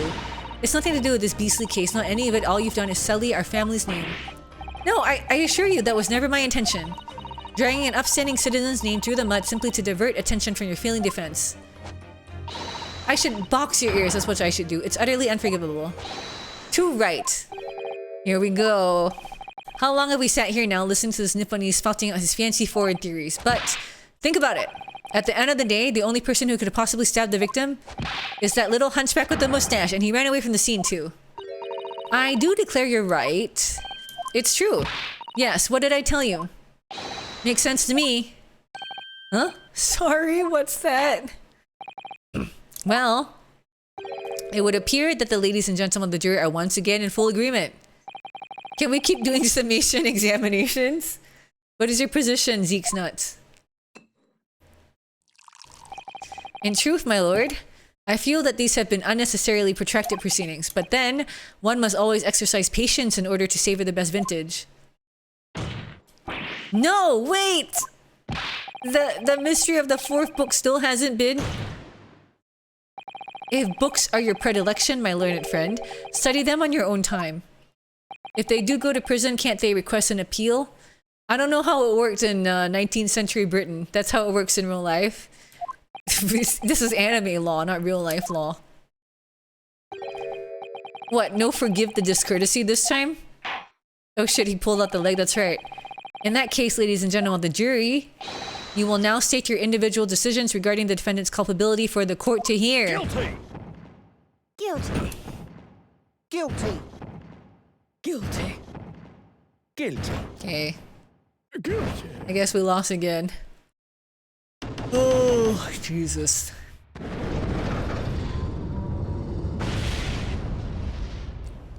Just send him to jail. I don't care anymore. Thank you for that unambiguous response. That's twice now. It's over. Mr. Naruhodo, don't give up. Have you forgotten? The battle isn't over yet. You're not suggesting... We're gonna do another one? I can't believe this. You're fucking kidding me. You could still convince the jurors to change their minds. You have one more chance. My lord, the defense asked to exercise its right to a submission examination. You believe you still have tricks up your sleeve? I don't intend to trick anybody. I intend to uncover the truth. This is a battle of attrition. This is no time to be downcast. As long as there's a chance, I have to stay strong and determined. Jeez, I don't know about this one, you guys. I don't know. Oh, to be continued. Okay, you know what? Let's stop here. I'm tired. My voice is kind of hurting. And tomorrow we have to, we're going somewhere. We're gonna see Cass's relatives for Easter. Yeah, so why don't we stop here? We can pick it up next time. Oops, it's still going. No, no, no, stop, stop, stop, stop. Stop, stop, stop. Okay, let's go here. Keck, you were so close to redeeming Tsundere Shino, sorry. Alright, you guys wanna read someone? Who's live right now? Literally anyone live? a single person a crumb of rating. Who can we raid? Who can we raid? Tenshi's playing Outer Wilds. Tenshi's playing Outer Wilds, so that looks pretty good to me. I think let's do that, yeah? Yeah, let's do that. Raid Iron Mouse. Yeah. No. We're gonna do Outer Wilds. Thanks everyone. The next stream earliest will be Monday, not tomorrow. Yeah? Okay, so let me get the raid started. Thank you everybody for coming. This trial's so frustrating. Yeah, I don't know. I'm not like as super into it as I used to be, you know? It's kind of like making me I'm like really sleepy during this trial. It sucks. It's sad. Okay, anyway, thanks everyone for coming. Thanks No Sleep, Tono, Alzora, Siki, AKD Mino, Rose, Arklin, Santoro, and Zali, and Fairwis, and Alzora, the true fan for today. Did I miss anyone? I'm not sure. Okay, see you on Monday. Thanks for coming. Thanks, Maple. Thank you for the stream. See you. Okay, see you on Monday. It has the Japanese media problem of explaining things over again. Yeah, it's a Japanese video game thing. Bye, Leon. Bye-bye. Sorry, this case was not as interesting. Good night, everyone. Don't say that, AKD. Do not say that. Do not say that. Have a good night, you too. Night, everyone.